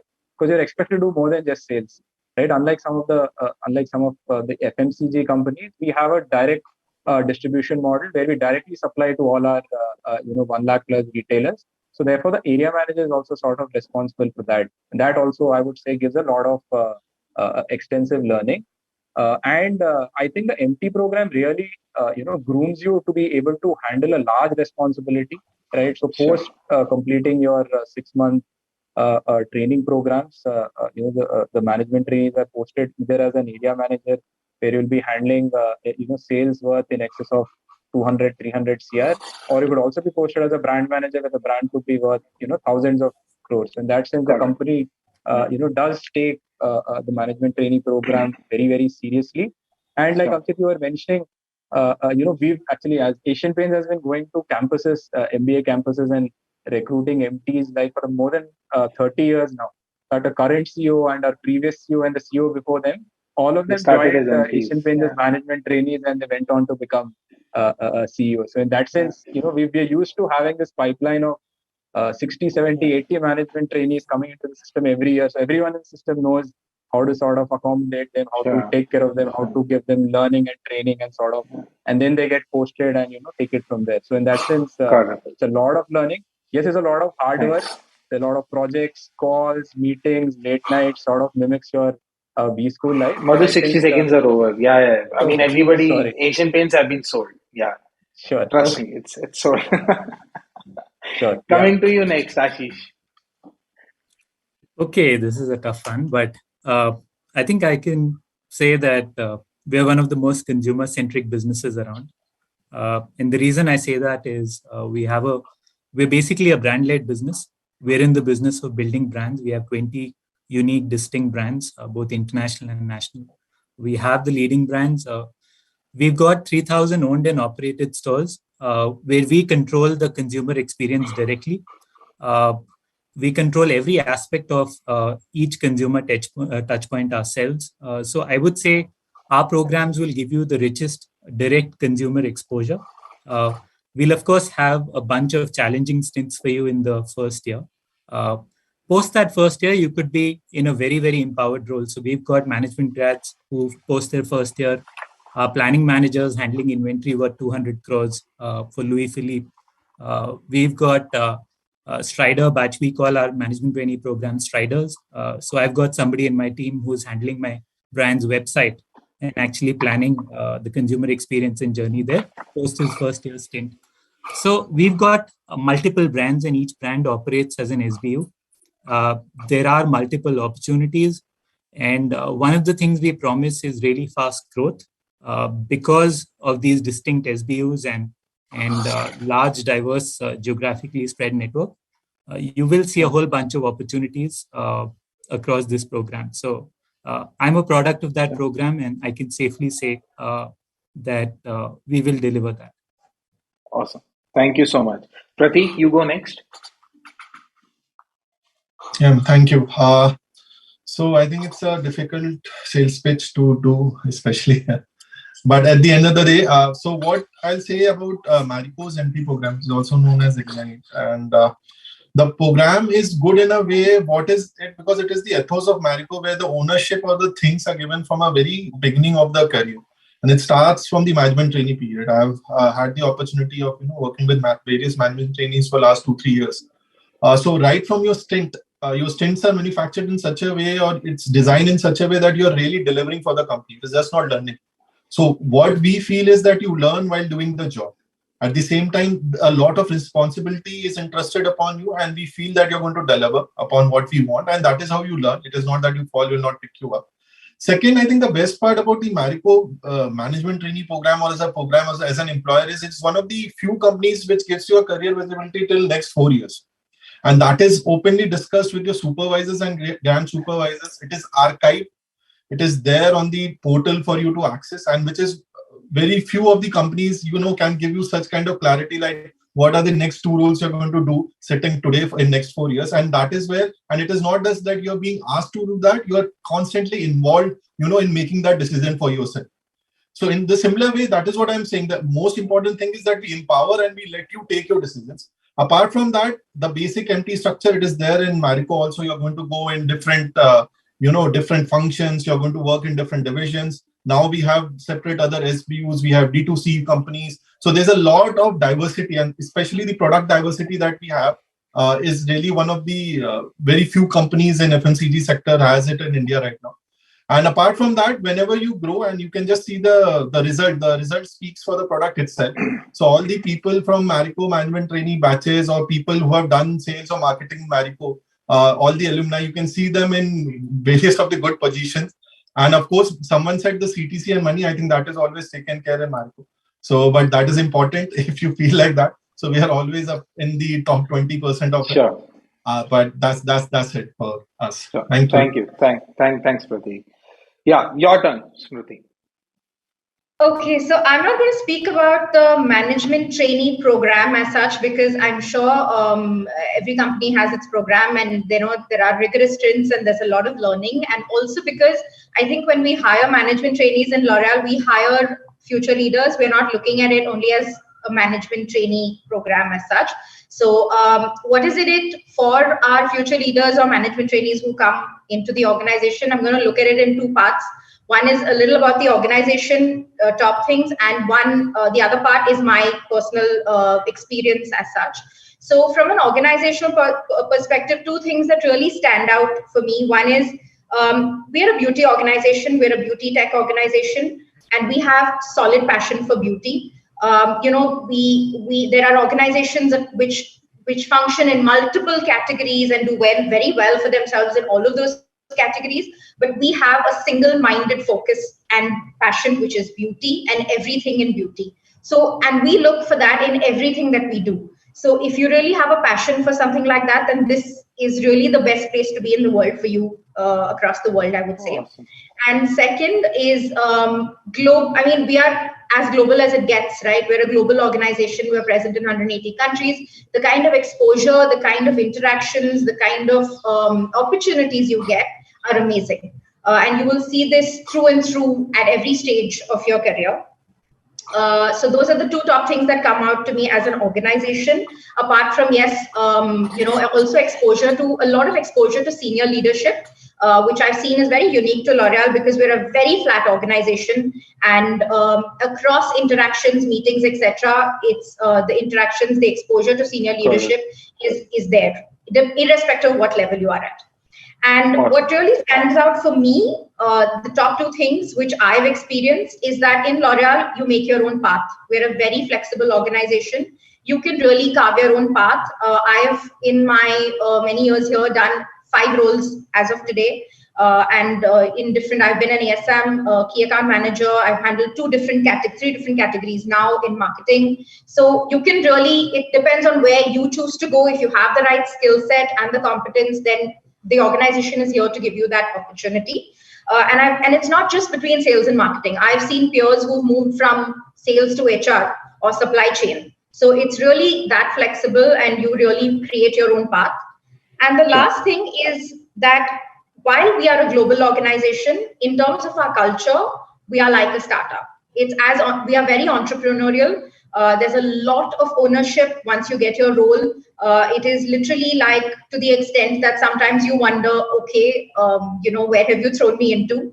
But that's the culture, and you figure it out, and you sort of, swim, you figure your way, and you really excel. So we are a very people-driven organization, not a process-driven organization. So if you have the right idea, the organization will ensure that we make it happen for you. And that's where the ownership and the entrepreneurial spirit really comes in. So for me, I think these are the standards. Yeah, thank you so much. Great pitches indeed. Just for the last segment of this panel discussion, we have a rapid fire round. What I'll do is I'll ask you 2 questions quickly. And this time around, you just need to answer in 20 seconds. Don't go beyond it, otherwise I'll cut your answer, right? So I'll start with you, Prateek. Your first question is a myth about B schools and MBA. Myth about B schools and MBA. Yeah. So I think the biggest myth is that it is going to be 2 years of hard work, I think someone is saying, I think first year is a lot of hard work. Second year is something which you just, roll through. It's a lot of parties also. So I think the biggest myth is you study. It's not like that. It's something like 2 states to a little 60% of the extent. But yeah. And nowadays, everybody wants to get into a good company during summers and get a PPO and get settled. So actually, the hard work boils down to 2 months before you get into summers. The next question is one thing that students should not miss in a B school. I think the group works, that group assignments that you do, it is a kind of experience you'll never have, because it starts at 12 in the night, it goes till 5 in the morning, or maybe at times till the presentation is happening in the classroom. So, Madhu, coming to you next. One spot on your campus which you distinctively remember. That will be the football ground at MDI. We've got a really big, beautiful, lush green football ground. I was quite bad, but I used to enjoy playing.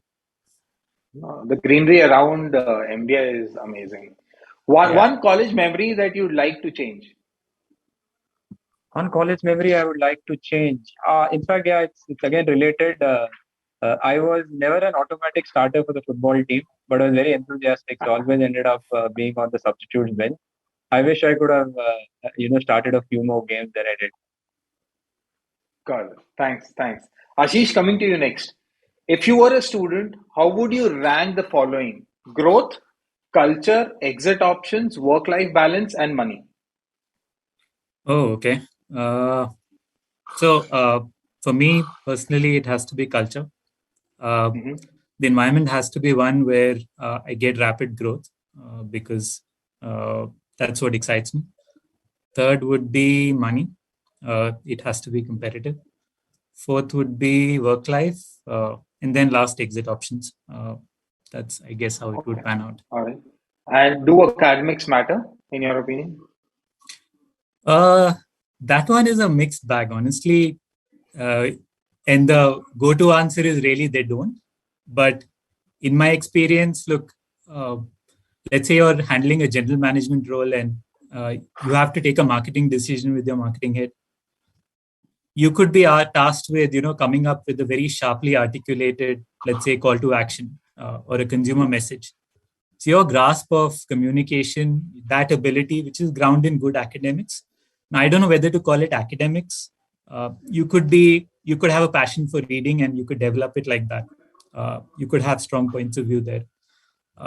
Your ability to just look at a spreadsheet and get some insight out of it does have some grounding in academics. Now, you can get it outside of academics as well, but it's required. Sure. Got it.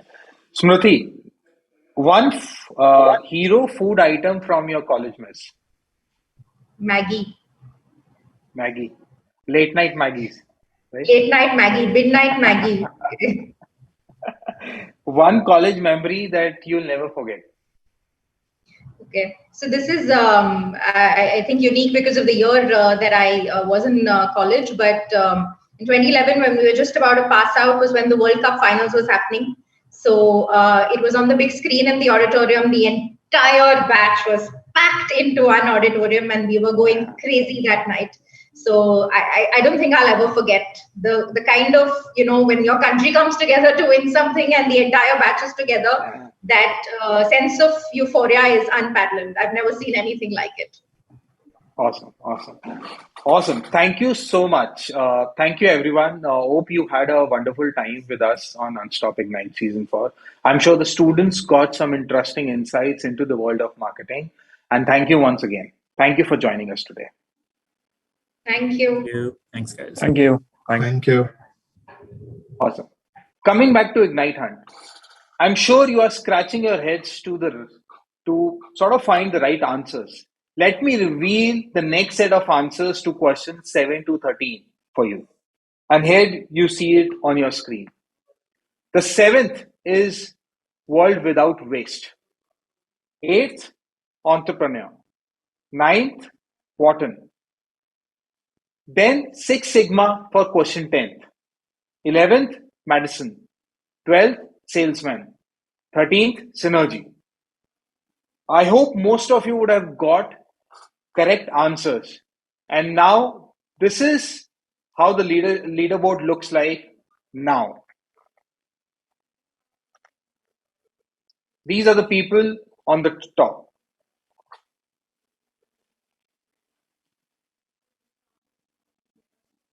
Yeah. Okay.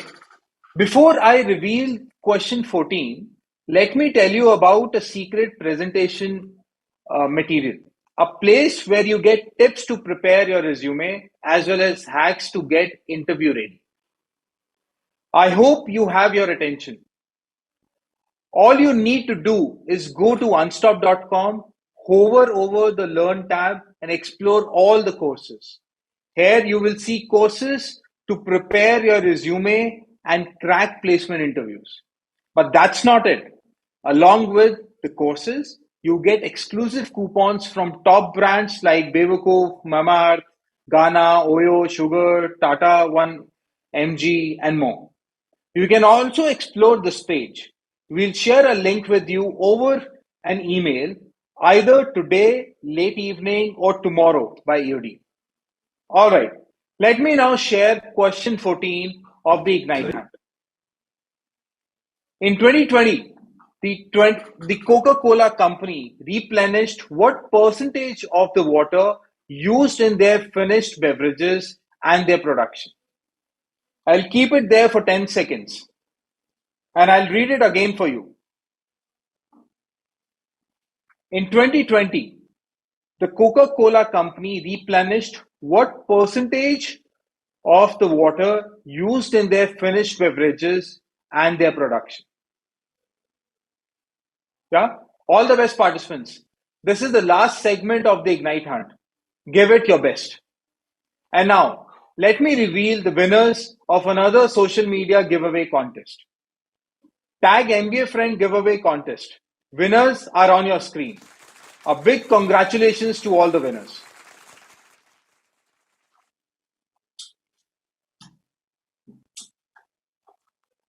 Aniket, Kunal, Noora, Rudra, Suryansh, Dharanj, Pankhudi, Nikhil, Priyam, Lavanya. Congratulations to all of them. And now, time for some inside scoop from PlaceCom members, PPO holders, and student achievers. For this session, we have Paras, incoming McKinsey & Company, I'm Ahmedabad grad. Simrat, Airtel iCreate 21 winner, SPJMIR Mumbai. Abhishek, Associate Consultant, Bain & Company from FMS Delhi. Soham, Product Manager at Microsoft, IIM Calcutta graduate. And Devrup, HUL Line 13 winner, SPJIMR Mumbai. Welcome guys. This is going to be interesting. And this is the actually segment which I like doing because this is for the guys who are incoming from the guys who are outgoing, mainly, right? So without waiting any further, let's gossip on all these aspects that they would want to hear about. Yeah? Abhishek, my first question is to you. You presently work with Bain as an associate consultant, and consulting has been quite a buzzword among B school students. What was your motivating factor behind selecting this field? Right. I think a great question. And honestly, during late nights at my work, I ask myself every day why I did choose this. But I do get a satisfying answer because honestly, throughout my MBA days, one of the things that I loved doing was solving business problems. I think even Unstop has been an important part of it, given the different case competitions that I've been part of on this platform. So I think that was one of the important factors that really took me towards consulting. I think solving business problems, finding solutions, digging deep into things, and then also looking at the broader picture. All of that is something that is really satisfying. And at the end of the day, when you're able to solve something, when you're able to provide value to the people out there, to the people, to the clients, I think that is why I chose consulting, and that is why I think like every day when I sleep, I am satisfied with my choice. Awesome. You made me smile when you said Unstop was, let's say, the hero element in your journey. I'm saying the hero element myself because I need to sort of push up Unstop. But thank you so much. And many a times, Abhishek, people or students, I'm not sure if it's true or not, and maybe you can tell us if it's true or not. People choose consulting for the glamour, for travel, and for salaries. Is it true or completely false? Well, I think definitely all the all the travel, all the glamour does add to it, and it does add a cherry on the top of the cake for sure. But I think at the same time, one should remember that all of that comes with really, really rigorous work, really long hours, and I think it's a balance of like all of these things. You get the glamour, on the other hand, you get all the long hours and a lot of intense work. So I think anybody choosing it just for the glamour, I think they should really heed caution. Awesome. Thanks. Coming to you, Devro. How should an incoming B schooler look at a committee selections or internship preparations? Share some tips on how to best prepare for both and juggle between all of this and academics. Hi, Ankit. I hope I'm audible. First of all, Yes. thank you for having me. And My pleasure. well, my journey at SPJIMR Mumbai has been somewhat of a roller coaster. It was one of my dream colleges to work out my MBA in, and I was privileged enough to be given that opportunity. In this 1 year that I have spent at SPJIMR, I don't know about many others, but I have considered academics to be a very important part in terms of looking at a lot of avenues that have opened up. So many people often consider it to be a myth that you need to have academics separate, your placement preparation separate, your B school competitions and your corporate engagement separate. I always looked at it from the perspective that everything went hand in hand for me.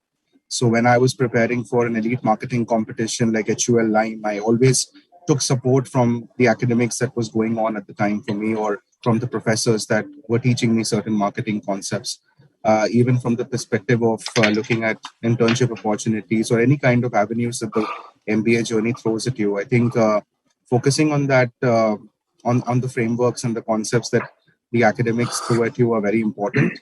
And the will to participate in certain competitions also sometimes increases when you have the massive input of so many different concepts of MBA coming into you, and you feel like places like Unstop, which give you so much of avenue for you to explore and apply those frameworks and apply those concepts in different types of B school and corporate competitions. I think it's a very good initiative that Unstop always takes, and I personally have enjoyed that journey myself.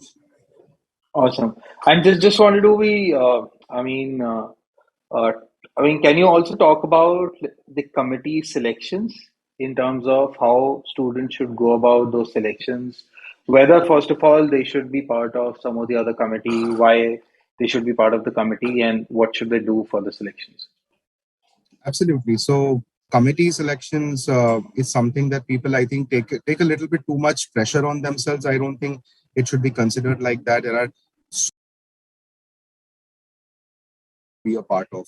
So I don't know about the other colleges, but that's how it works for us. So there's no essential selection process in our college. It's just that the curriculum is designed in such a way that each student is mapped to a committee of their preference, and more often than not, the student always gets their preference and continues to work for that committee in the college for the first year of their MBA. Awesome. Awesome. My next question is to you, Paras. Talking of B schools and not talking about place comms won't be an ideal scenario. So, Paras, why don't you tell us one reason why the incoming batch should aim, or rather not aim, to become a place commer? People have a common perception that handling place comm and academics is really, really difficult. What are your views on it, and how did you juggle between the two? Hi, Ankit. So, good question. But again, so in my opinion, I feel that any institute will give you a lot in terms of a degree, a legacy, a group of friends, a lot of memories at the end of the MBA. But one question you should ask, and the incoming batch should ask to themselves that what they want to give back to the college, right? So it could be anything. It could be maybe slaying in competition, bringing glories, leading clubs and committees, doing some initiatives, bringing changes to the college. So it has to be something. And for me personally, it was Placecom, so that I can, work for the dream with which the incoming batch come into the college for getting a good job. I know this notation of Placecom is a little bit different, but specifically at IIM Ahmedabad, I can be very confident that the way with which we work, the policies are very student friendly. So, so this is why you should aim for one thing. And for me, it was Placecom. And specifically talking about why Placecom, I think it's definitely a biggest PR on campus, ups your resume, helps you in if you have an average summer intern. And second, you can make amazing friends. You can have a lot of funny memories. You can have a lot of stressful situations which you have faced. Also, on the sidelines, it will help you build up your communication, negotiation, and team management. And lastly, I would say it also helps you build a good network of friends, seniors, alums, HRs, and everything. So that is all the plus points for being a placement committee member. And specifically, how would you juggle between academics and Placecom? So given that I already had a PPO, so academics for me was a little bit easier. But I've seen my friends in placement team with stellar academics, stellar internships, and stellar final job offers. And the way to do that is prioritize. You have enough time.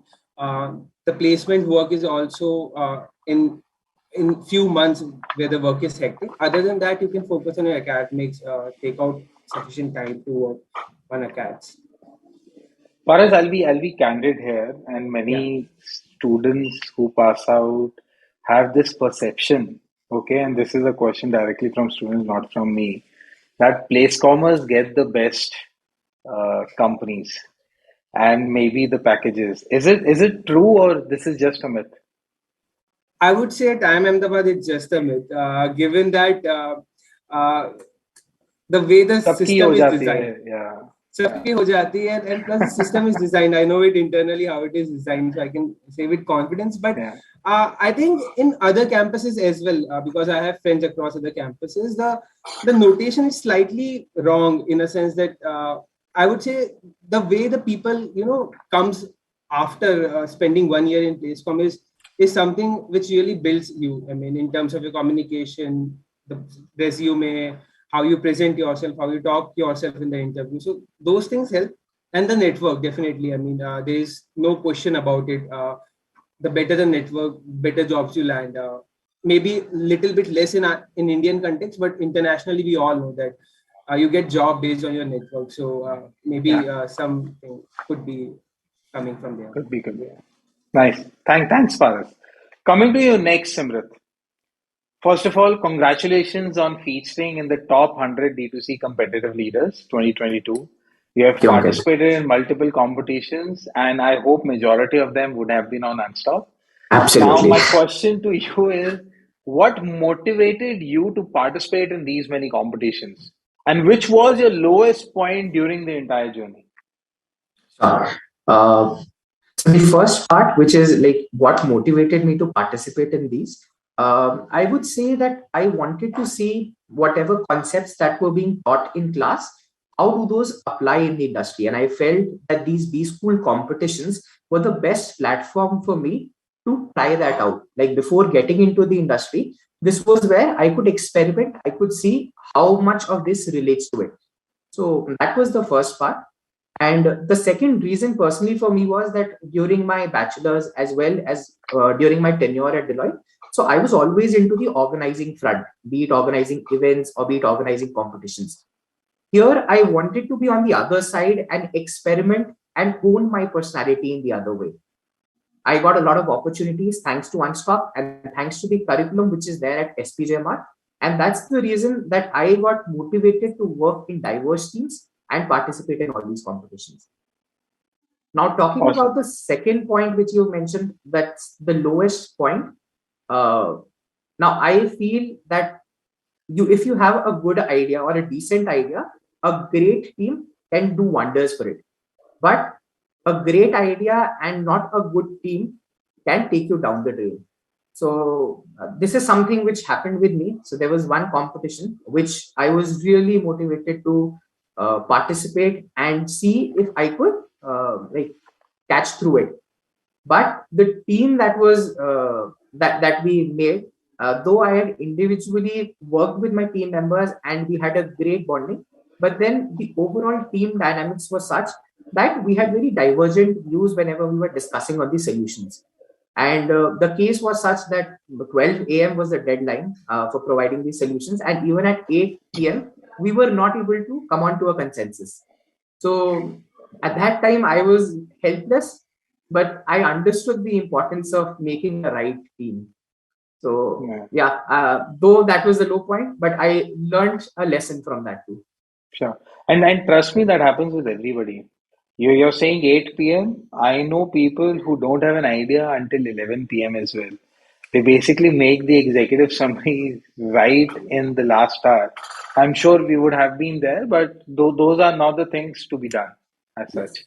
Thank you so much. And I also believe, I think competitions are a good way, or for that matter, any interaction between, let's say, companies and students, a good way to learn and grow professionally as well as personally. Yeah. Okay. Thank you so much. Now, coming to you, Soham. You interned with Microsoft for summers and were then awarded a PPO. Please share some best practices to follow and a few things to avoid during the internship period. Right. Thanks, first of all, for having me here. And I was interning at Microsoft last year, and I think I'll share some things which are specific to my internship here and may also be general, so it's a little abstract. Here at Microsoft, and I think also at companies, three things I find are very important and crucial in making a difference in whether you convert or not. That is your understanding and connect with the people that you're working with, your ability to manage the ambiguity that you're surrounded with, and how much of that ambiguity you can cut down for your people, for your, in this case, in product management, for your engineers, for your leaders, in case of consulting, also for your clients, in other cases as well. And finally, how much you align to the culture of the organization that you're interning with, and whether they see you as someone who will make a good colleague, whether they can see you as someone they want to work with in the future. And I think all of these things are true across the domains, whether you're talking about product management or consulting or investment banking. They each have their cultural traits which they look out for. They each have a certain nature of ambiguity that they're working with. And the people that you're working with, they are your best resources. And in my case, I was fortunate to have a great team who were able to help me out and try and help me ask better questions through the course of my career, and also lead me down the right paths, both in terms of the that I was handling the ambiguity, as I said, inclination of your colleagues, and then following it up with your own. I think that's going to be crucial, and you should not neglect the cultural aspect at all. You should not say, I'm going to just go along whatever way I am. I'm not going to try. You can, of course, be yourself, but if you want a PPO, it's better to understand the culture you're working within. And just an example, if it's a company where you're required to work 15 hours and you think, no, I'm good enough, I'll do the work in 10 hours and I'll be gone. No, and so your colleagues will also judge you by how hard you worked and your work output, but also how long you work. Whereas in an organization where people are used to working till 6, if you message someone at 9, that's not going to be, well taken. So there are different aspects of culture. You should fit in wherever you are. Sure. And tell me something. I mean, I asked this question to one of the panelists in the earlier panel as well. So when it comes to summers, right? This 2-year MBA drills down to the first 2 months, and that's why the big pressure on every student is to get summers in a good company and aim for a PPO so that they don't have to do the same cycle of being interviewed and everything again for the finals, right? How do you what's your advice to students who are stepping in and the first thing that that hits them is the summers? So I'm someone who the summers hit particularly hard, and those my friends, they'd know it, many of my batchmates, because it seemed to take over a lot more of my mental space, and I eventually thought it was, worth. But as you say, people, of course, we all go through this cycle where we think it's the be all and end all, and unfortunately, that's a part of B school life. I think my advice would be to understand where you fit in and try and let go of the FOMO, because there's a lot of shiny material flying around in B school, lots of shiny stuff, and you're going to miss out on something or the other. Best to try and choose where you want to fit in. And of course, summers seem to be the be all and end all, but your own platform and others are examples where people can do things which can help them get a PPI or a PPO, or help them boost their CV, as Paras was saying, by taking on positions of responsibility, or as Simrat and Debrup have done, by winning things, or maintaining a good GPA, as I imagine maybe Abhishek would have done to get start looking for you in some way. So there are certain benchmarks which you can hack in a way to get into certain companies. That varies by domain, by experience, by your profile. And I would say always it's good to keep a long-term view. As you said, it's a 2-year thing, which is usually brought down to a 2-month thing. I don't think that's a good idea at all. But I think one mistake we make, and I tried to rectify a little bit from my end, what I felt was messaging downwards from seniors is one of the critical components which makes the human period seem so intense and so life or death. Eventually, I think maybe this panel is a younger one, but I was listening into your other panels, and eventually maybe all of us will sit around a coffee table and talk about how none of it seemed to matter 10 years into the future. So I think that's a very good long-term view to have. I've also seen, I should say, examples of people who are so strong-willed that they have eventually made it into whatever domain they wanted. When I was looking to motivate a friend of mine who wanted to get into a certain domain, it was finance in his case, and he was not, getting a shortlist, and he was not going into that domain when we spoke. So I tried to find some profiles on LinkedIn, and there were people who worked 5-6 years in marketing in Fmcg, and then they had gone into equity research for a finance firm, and then they built their way on, and they were then partners at consulting firms. There are lots of people with very diverse traditions, strong-willed enough. Either you will create a good enough picture of yourself that you make it somewhere. If not, maybe you'll make something new entirely, which will allow you to do what you want to do. So I think, Awesome. and long-term goals are really important things. Okay, all right. Thank you so much. My second question to you, Abhishek. If you had to explain a day in a life, okay, or your life to someone who is unaware of the consulting world, how would you do that? Is it as daunting as it is portrayed? So Ankit, first of all, I'd like to start this answer by saying that, for different people, different, like the life is quite different and the experiences are quite different, because, consulting is a very diverse field, given the fact that you have diverse kind of clients, diverse business problems. So the approach to it also varies. And also the fact that how a team goes about carrying out its functions varies.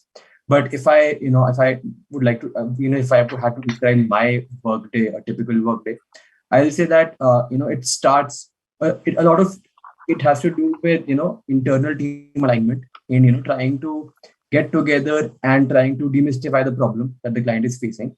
And then, really, digging deep into it, analyzing the data. Everyone has their own roles in terms of which side of the business problem they're trying to solve. And go about then again realigning the solutions that we have and trying to bring the whole picture together for the client at the end of the day. Honestly, it has been I've been very fortunate, because my team has given me the opportunity to ramp up in the initial phase, given that the joining has been quite recent, but my team has been really helpful in helping me understand the ins and outs of what I'm supposed to do. Definitely, long working hours is something that one has to look forward to, but if you have a good team, if you have good team dynamics, if your supervisor is helpful, you will have a great time working together, and you will enjoy every moment. Thanks. Wonderfully answered, Abhishek.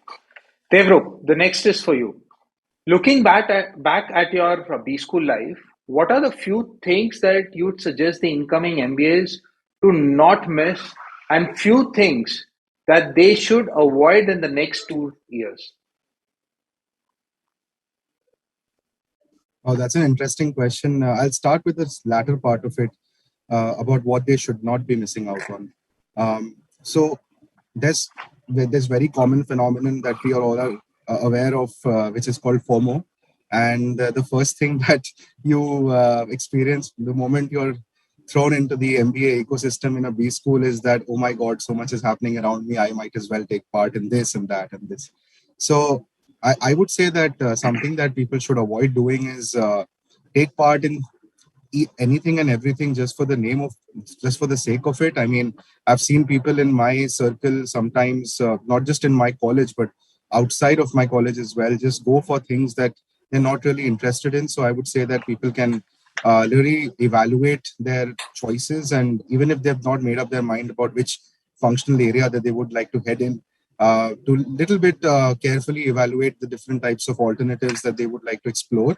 Because if you try to explore yourself in each and everything without thinking much about it, then it kind of strays you away from one set path. And here at SPJIMR, we all are bought into the college with a certain specialization in mind. So, there's always the possibility of exploring other specializations, but most of us know that, we are interested in one particular specialization or field, and we would like to build our careers in that. So personally, for me, I would say that, try to get some kind of a focus area and try to build upon it. To answer the first part of the question as to what people should be doing, well, something that helped me was a periodic evaluation where I asked myself this one question in the mirror. What am I better at, or what am I doing better than what I was doing 1 month back? So I carefully evaluated my skill sets and my overall development right from the time I joined B school. And in a periodic fashion of, let's say, 1.5 months, each 1.5 months, I would ask myself, what are the different skill sets? What are the different areas that I have improved myself in? What are the different knowledge areas that I know myself more about, whether it's something away from my specialization or whether it's deeper into my specialization? I think that's a self-aware call that many people lack. And I think when I asked myself those questions in a periodic manner, there were many areas which I felt I was lacking in, not just from the perspective of placement preparation, but just from the perspective of knowledge building and becoming a better version of myself to understand the output that the MBA experience is giving me. So I would advise incoming MBA students to maybe develop this habit of asking yourself this question of where you stand maybe every 1.5 months into your journey. Okay, thank you so much. Coming to you, Paras, and this is an interesting and a popular question from many of the students. Being an IIM and I'm Ahmedabad, everybody talks about importance of an IIT-IIM tag. Some agree, some don't. In the earlier panel, there was a mixed bag. Two were in favor, two were not. Having experienced both of them, do you think the tag itself is worth the hype? Or are there other factors that play as well, which are beyond these tags? These tags are just a representation of those, right? Should the tag be one of the deciding variables when a candidate is finalizing their college?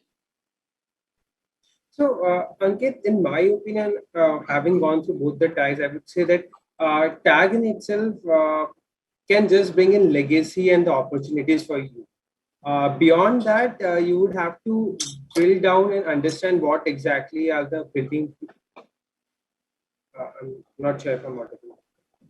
Yeah, please go ahead. You're audible. Please go ahead. Okay. So, in my opinion, I mean, you have to drill down into the variables of these tags, what exactly they constitute and how they can help you, the recruiter, and the market in general. So, in my opinion, if I have to drill down the 3 elements of the building block of IIT-IIM or IIT or IIM tag, I would say these are 3 elements in my opinion. One is basic competence and the knowledge which you have. Second is the perseverance and the hard work you are willing to put in, because all these tags are a result of that perseverance and hard work which you put in CAT or maybe at IIT-JEE exam. And thirdly, the consistency, because you have to maintain that consistency all through while preparing and when you are in the college itself. So I would say that being a top performer at a mid-tier college or a non-tagged college is better than struggling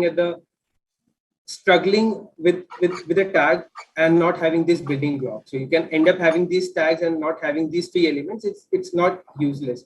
So coming to the second part of your question, where you are asking what our incoming students should do. In my opinion, students should not just run behind these tag and evaluate the colleges on the opportunities and the they can bring in. Opportunities could be placements, could be the peers there. It could be the kind of recruiters which will be coming. And so tag brings in legacy. And if you are sure that you can, build that thing for yourself, you can get those opportunities yourself, you should go to a place where you have potential to, have that you can work hard, you can show consistency, and you can have that support system around. Nice. And just to have two more points and add on to what Paras said, because we at Unstop deal with all the recruiters, and we see that many recruiters are also sort of echoing what Paras said.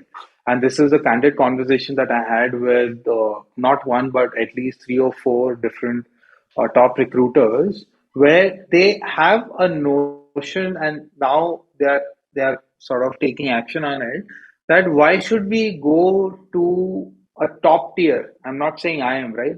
A top tier institute and hire, let's say, a 300 ranker there, rather than going to a tier 2 institute and hire one of the top 10 guys, right? So, and that's why you see many companies, and for them, what's happening is, and the shift has been changing. So many companies may not be able to go to all colleges because of limitation of resources, right? And that's why what they have started doing, and this is happening for last 2 years as well, that if they have to hire, let's say, 100, so they generally go and fill up, let's say, maybe 75% of those seats directly from campuses, so that they get the best out of those guys, because the campuses itself, there is lot many companies that are coming in, right? Because of the startup community and all, right? But the rest 20%, they are using these competitions, case challenges, or other mediums to recruit people and maybe go beyond the set of campuses that they go physically. Personally, for me, I would say the national as well as the international rankings of an institute, they really matter because when you're doing an MBA and you have your career, you have your future career perspectives. So you need to understand where does your college lie in terms of global rankings. The second is the quality of education which is being provided there. You need to understand that because 2 years, the quality which you are getting there is something which is equivalent to an experience in the industry for 8 to 10 years. So hence, you need to focus on the kind of quality that you are getting from that particular institute.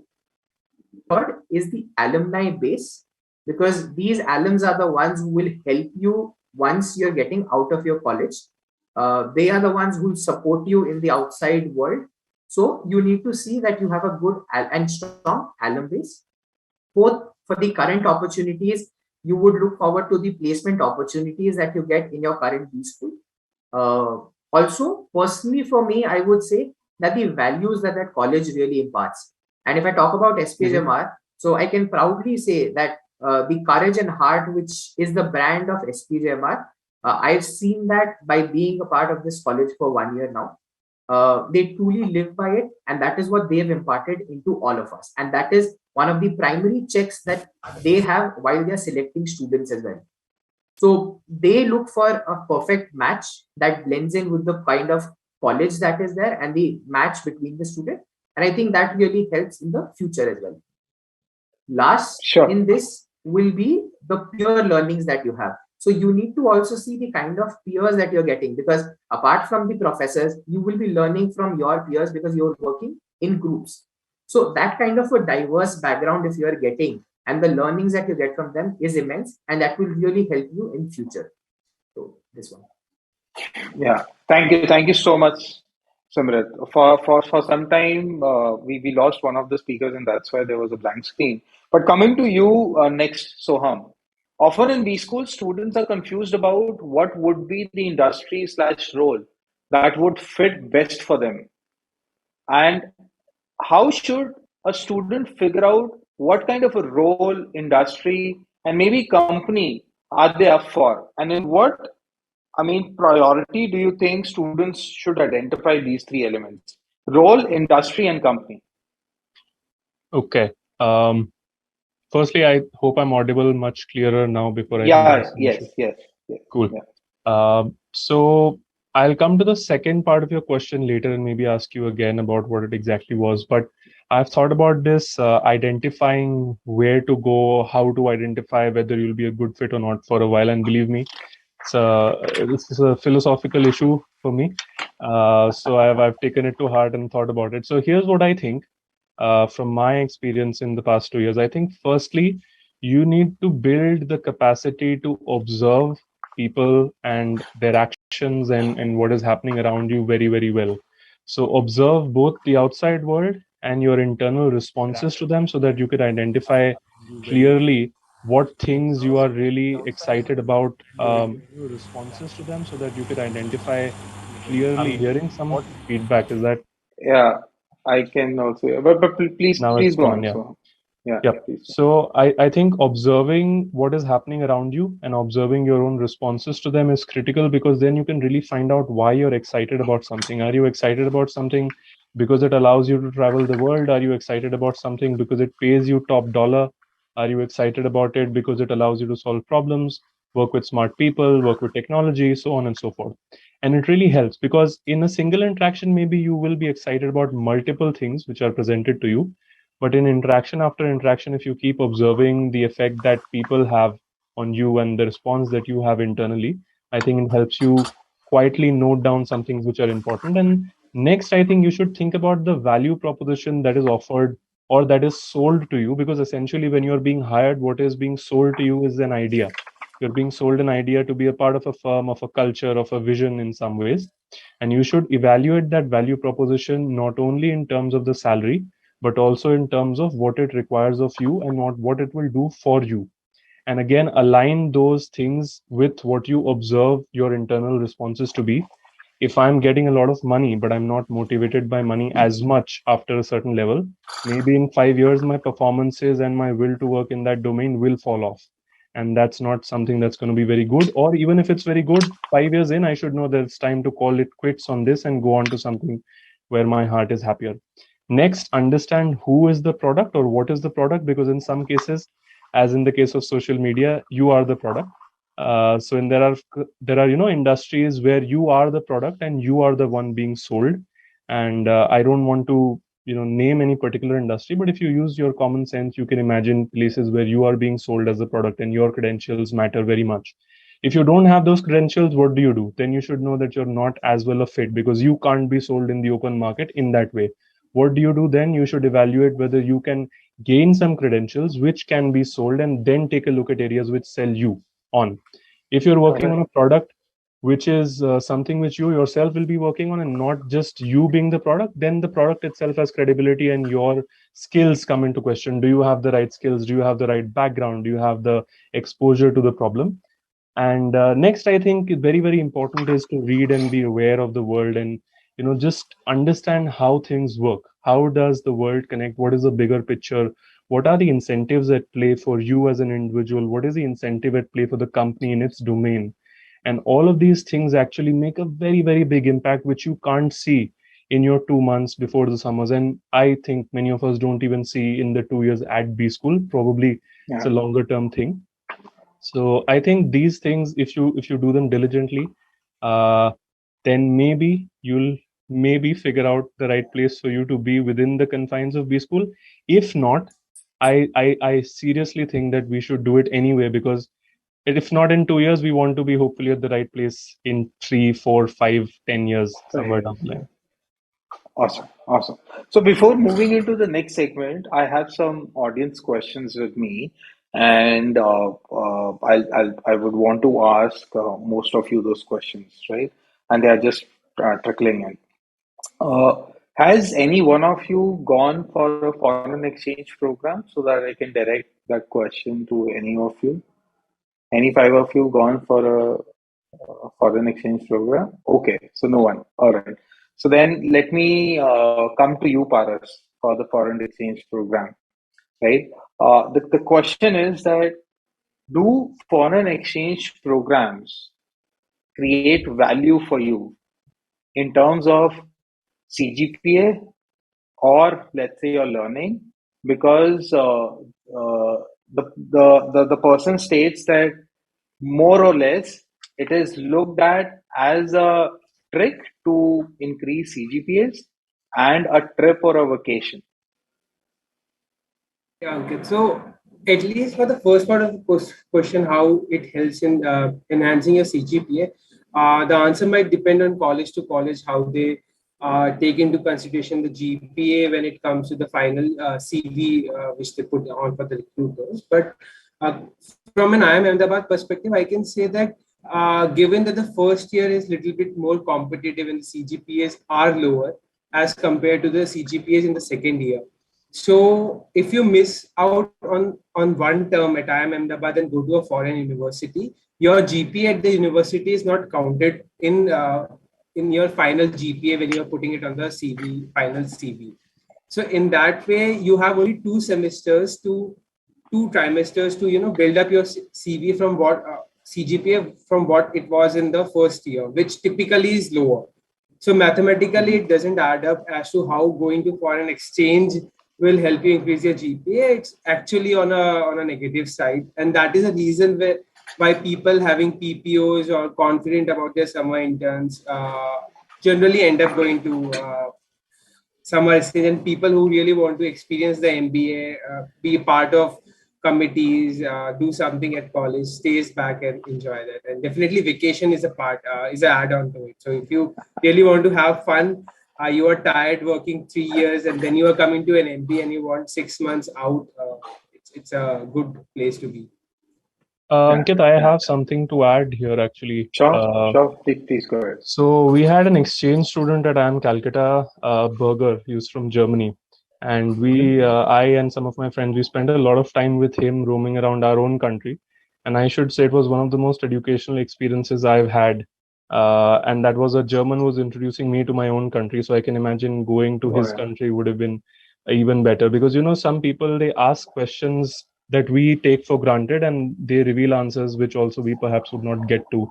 So that was my experience with one foreigner in our country. I think it's an entirely different thing. You go outside and experience a different culture. So that's a big part of an exchange program actually, and I don't think it's a trick of any sort on anyone's part. And it's actually very valuable in some ways, like I said. No, I think more to do. It's a diverse experience that you're gaining, and these days companies are only looking for diverse experiences, right? That may or may not do well on your resume as such, right? You may not be able to put that out in your resume as such, but maybe during the interview or during any of the casual conversations or so, you might be those experiences might be able to help you ace better. Nice, thanks. And the second question I'll take on the resume itself. What are the tips to basically have CV points? Because many a times what happens is there are two parts to this question. Uh, some people don't have a work ex, right? What they generally have is maybe academics or LORs or so. And very frankly, all the top B schools, right? The tier one B schools, those are good guys who get into. So majorly they have good or great academics. They have some LORs or so. So what are those differentiators that we can have on the resume? And the second question is on the work experience, guys. Does it do better for the work experience guys in terms of HR having a look on the resume? Possibly, I'll give both the questions to different guys. Abhishek, why don't you take the first one in terms of tips on the resume? Sure. So for someone who is already looking forward to the next 2 years of MBA, gonna join MBA immediately, I'm sure there's nothing that they can do about the MBA stuff, apart from the fact that, really look into each and everything that they've done throughout their life and try to look at the thing that they're really proud of and try to listen down and form TV points out of it. That is the first step, which is from the pre-MBA life. Of course, I can understand that, people who don't have a work experience might face problems and challenges in building a sufficient number of CV points. But therein comes in the next few months of MBA, where they're going to have a lot of opportunity to really build many CV points, because you're gonna have corporate competitions, you're gonna have many uh, positions are gonna open up in their colleges, being part of committees, etc., which they can obviously add on to their CVs. So I think the next 2 to 3 months can be really critical for people who feel that their CVs are not up to the mark. They can really amp up their CVs through participation in all of these activities within 3 months. But apart from that, I'll definitely recommend them to go back and take a look at what they've done throughout their life. Actually, one of the important activity that I did, and I think a lot of my peers did do, was just look at each and every year since they were in class 8 or class 9, and look at all of the things that they've done. And there might be something that which is really great, which is really something that makes their CV stand out, that they might have done, maybe some voluntary work, maybe some kind of a competition, like a creative writing competition, which might make the CV stand out. So I mean, definitely that exercise is worth taking into consideration as well. Yeah, and I'll sort of, so in last season, when we were talking to one of the IIM Calcutta grad, he basically made a very interesting point, just an extension of what you also said. So he was placed at McKinsey, and what he told me was that during his summers he couldn't even get a shortlist for McKenzie, but during the finals, he was able to make the cut and sort of convert. The only difference that happened was the CV points, essentially. And what he mentioned was that during the interviews, what played a role was his diverse experience on the CV in terms of the competitions or the projects that he has done in last, let's say, about 15 or 16 months or so. So he basically mentioned that, hey, I excelled in one of the e-commerce competitions, either Flipkart, Amazon. Then he was working with, let's say, an FMCG based competition. He excelled in that as well. When I say excel, winning is not an excellence as such. There might be some other aspects as well. Yeah, and that played a very critical role per se. Yeah. Okay. The second part, I'll give it to you, Simrat. If you can just share in terms of whether work experience people have any benefit over the experienced guys, either in placements or the way they're tackling the case studies internally or so. Students want to hear what happens vis-a-vis a fresher and an experienced guy. Who scales up?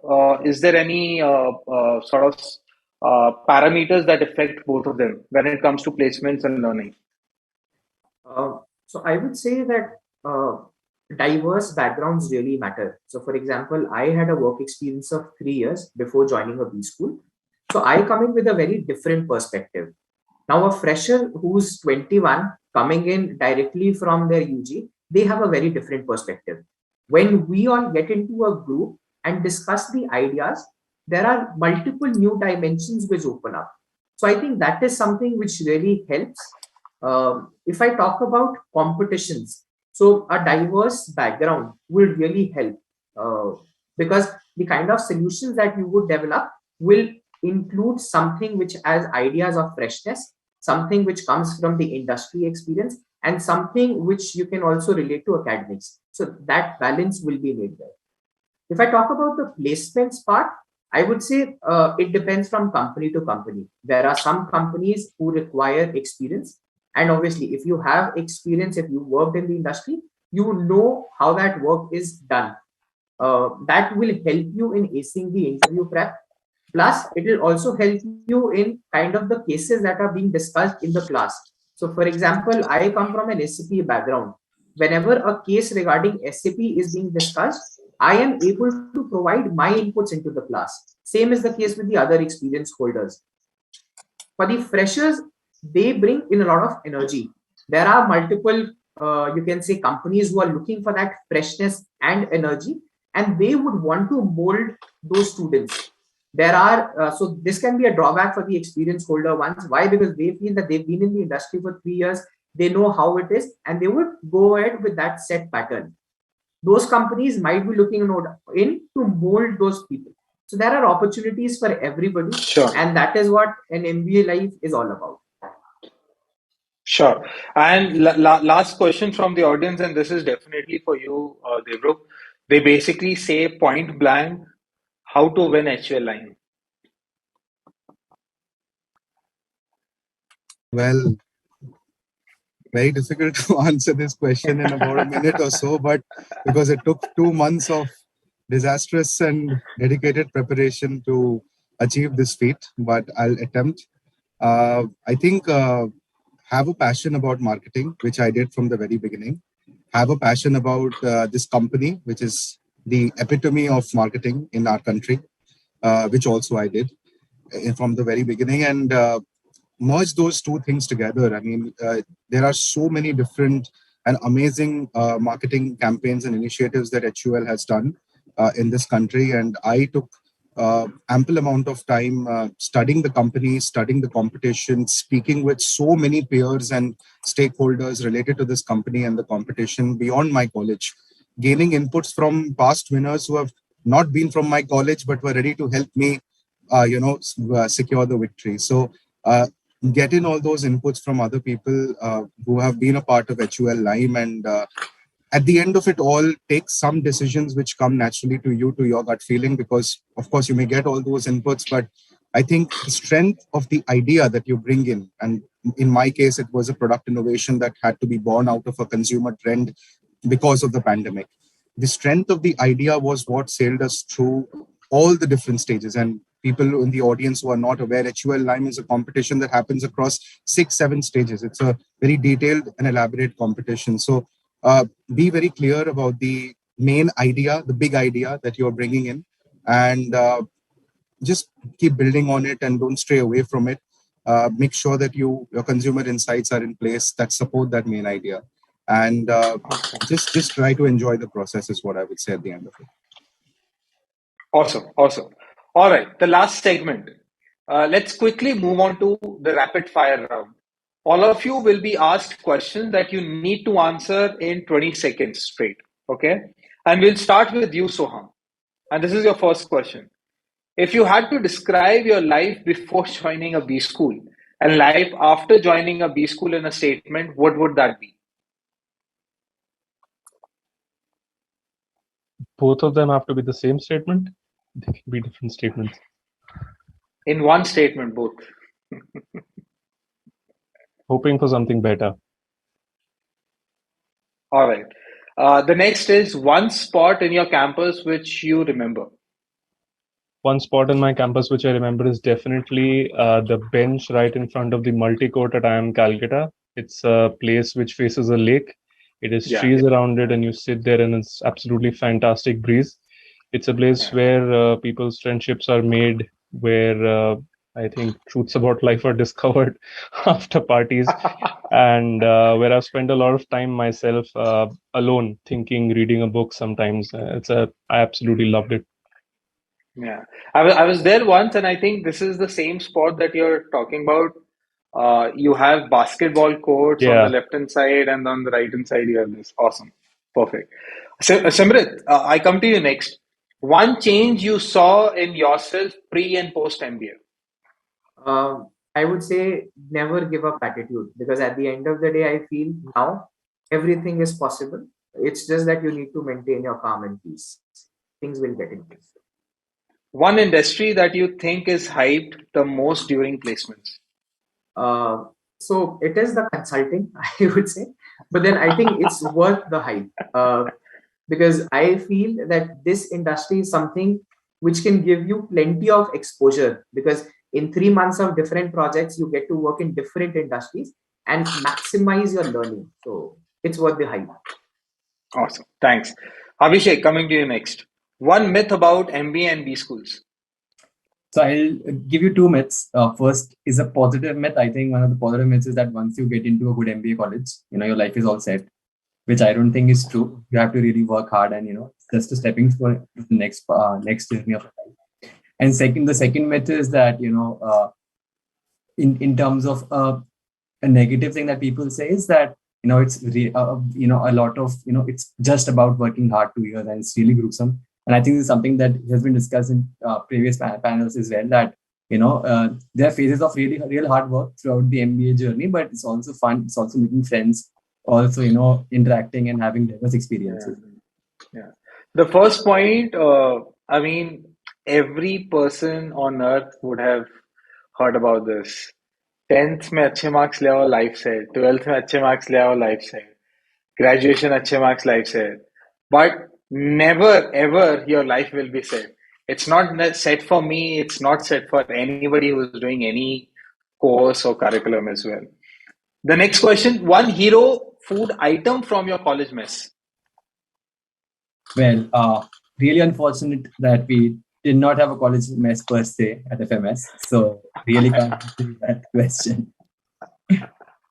But let's say the food stalls which are outside of FMS or nearby. So I think the chole bhature are quite famous, and I think in North Delhi the food is quite great, and you just go to Hudson Lane and you have an ample of food outlets that you can explore. And I think cafeterias is one place that I really love there. But I mean, there are a lot of good places to explore. So I mean, for people joining FMS, to definitely you'll not regret not having a campus because you'll have great food around. Awesome. Paras, coming to you next. One college memory that you'll never forget. So for me, it would be getting the last offer for my summer for the seniors final placement. Negotiating and talking to the HRs and getting that last offer was one of the favorite memory for me at the campus. Last offer for the last student who was getting placed, is it? Yes. Awesome. So that you can stamp placements over. Right, so that we can do that. Nice. One thing that students should not miss in a B school. So I would say having a kick-ass group of friends, having fun, hanging around with them and making memories for your life. So you should definitely have a very good group of friends with you. Awesome. Right. Last, Devro, one spot on your campus which you remember. Well, I can relate with Soham a lot on this. We also have a beautiful lake in campus, and the bench alongside the lake is something that a lot of us here at SPJIM are go either in solitude or to celebrate people's birthdays and stuff like that. So the lakeside is something that I really cherish. Nice. And one change you saw in yourself pre and post MBA? I value time much more. Time flows by so fast during MBA. Time felt like a snail before MBA and feels like a bullet train afterwards. So I value each second much more. Awesome. Thank you so much, guys, for being here and sharing some real wisdom. It was a pleasure to have you on this panel. We'll connect again. Thank you so much. Have a nice evening. Thank you, everyone. Thank you. All right. Now, time to reveal the answers to the last set of questions for Ignite Hunt. Answers of the 14th question is 167. 15th is L'Oreal. 16th is McKinsey. Answer of 17th question is Bain. 18th RIL, Reliance Industries. 19th Marico. And the last one is ISB. But the final winner, leaderboard, will be revealed after the next session. So make sure you stay with us till the end. All right. Let me now reveal the winners of the next two social media giveaways. These are the winners of the Catch Rahul giveaway. 3 cheers to the winners. You know the drill. Prizes over email within coming week. Now hold on to your seats as we reveal the winner of the Punny Stoppable giveaway contest. We received some really punny entries. Trust me, hats off to all the students who participated and created a buzz on social media with their creativity. But as with most of the contests, we have a winner here. And the winner will fly to their MBA college along with one of their guardians would also get to share the stage with Rahul Dua in the next segment. And winner is Purva Mehra. Congratulations, Purva. We would be glad to fly you and your parents to your dream MBA college. Our team will be in touch with you. Now, let's have a look at the Ignite Hunt leaderboard and find our winners. The leaderboard here shows top 10 participants. To check out the complete list of all top 100 participants, visit Ignite Hunt page. A whopping 1,000 plus participants played our treasure hunt. And I congratulate all the winners of the Ignite Hunt. You'll further receive all the information on prizes via emails within the coming week. I hope it was fun and at the same point in time, an opportunity to learn new things. All right, as the next step, what we'll also be doing is we'll be sending out an email with a list of upcoming competitions, PPT templates that will help you crack corporate competitions and other important information that will be very crucial for the next 2 years. It will land in your inbox anytime today and tomorrow. Do not miss it, and please be a user on Unstop. Now I want to take a small announcement as well. Unstop will celebrate its 6th birthday on 14th June 2022. And we have fun giveaways lined up on social media. Stay tuned to our channels for updates on them. With this, we have come to the end of today's session. I would like to thank all the industry leaders for their presence. A big thank you to the students who joined to learn what to learn and how to learn in their MBA life. I hope it was fun and enriching evening full of antidotes that are going to help you during this one hell of a ride. Explore as much as you can because this is the time you'll never get to experience again. And Unstop will always play its part in making your journey a smooth one. Wishing all of you the best. And as Rahul said, Godspeed. And with this, I draw the curtains to Unstop Ignite Season 4.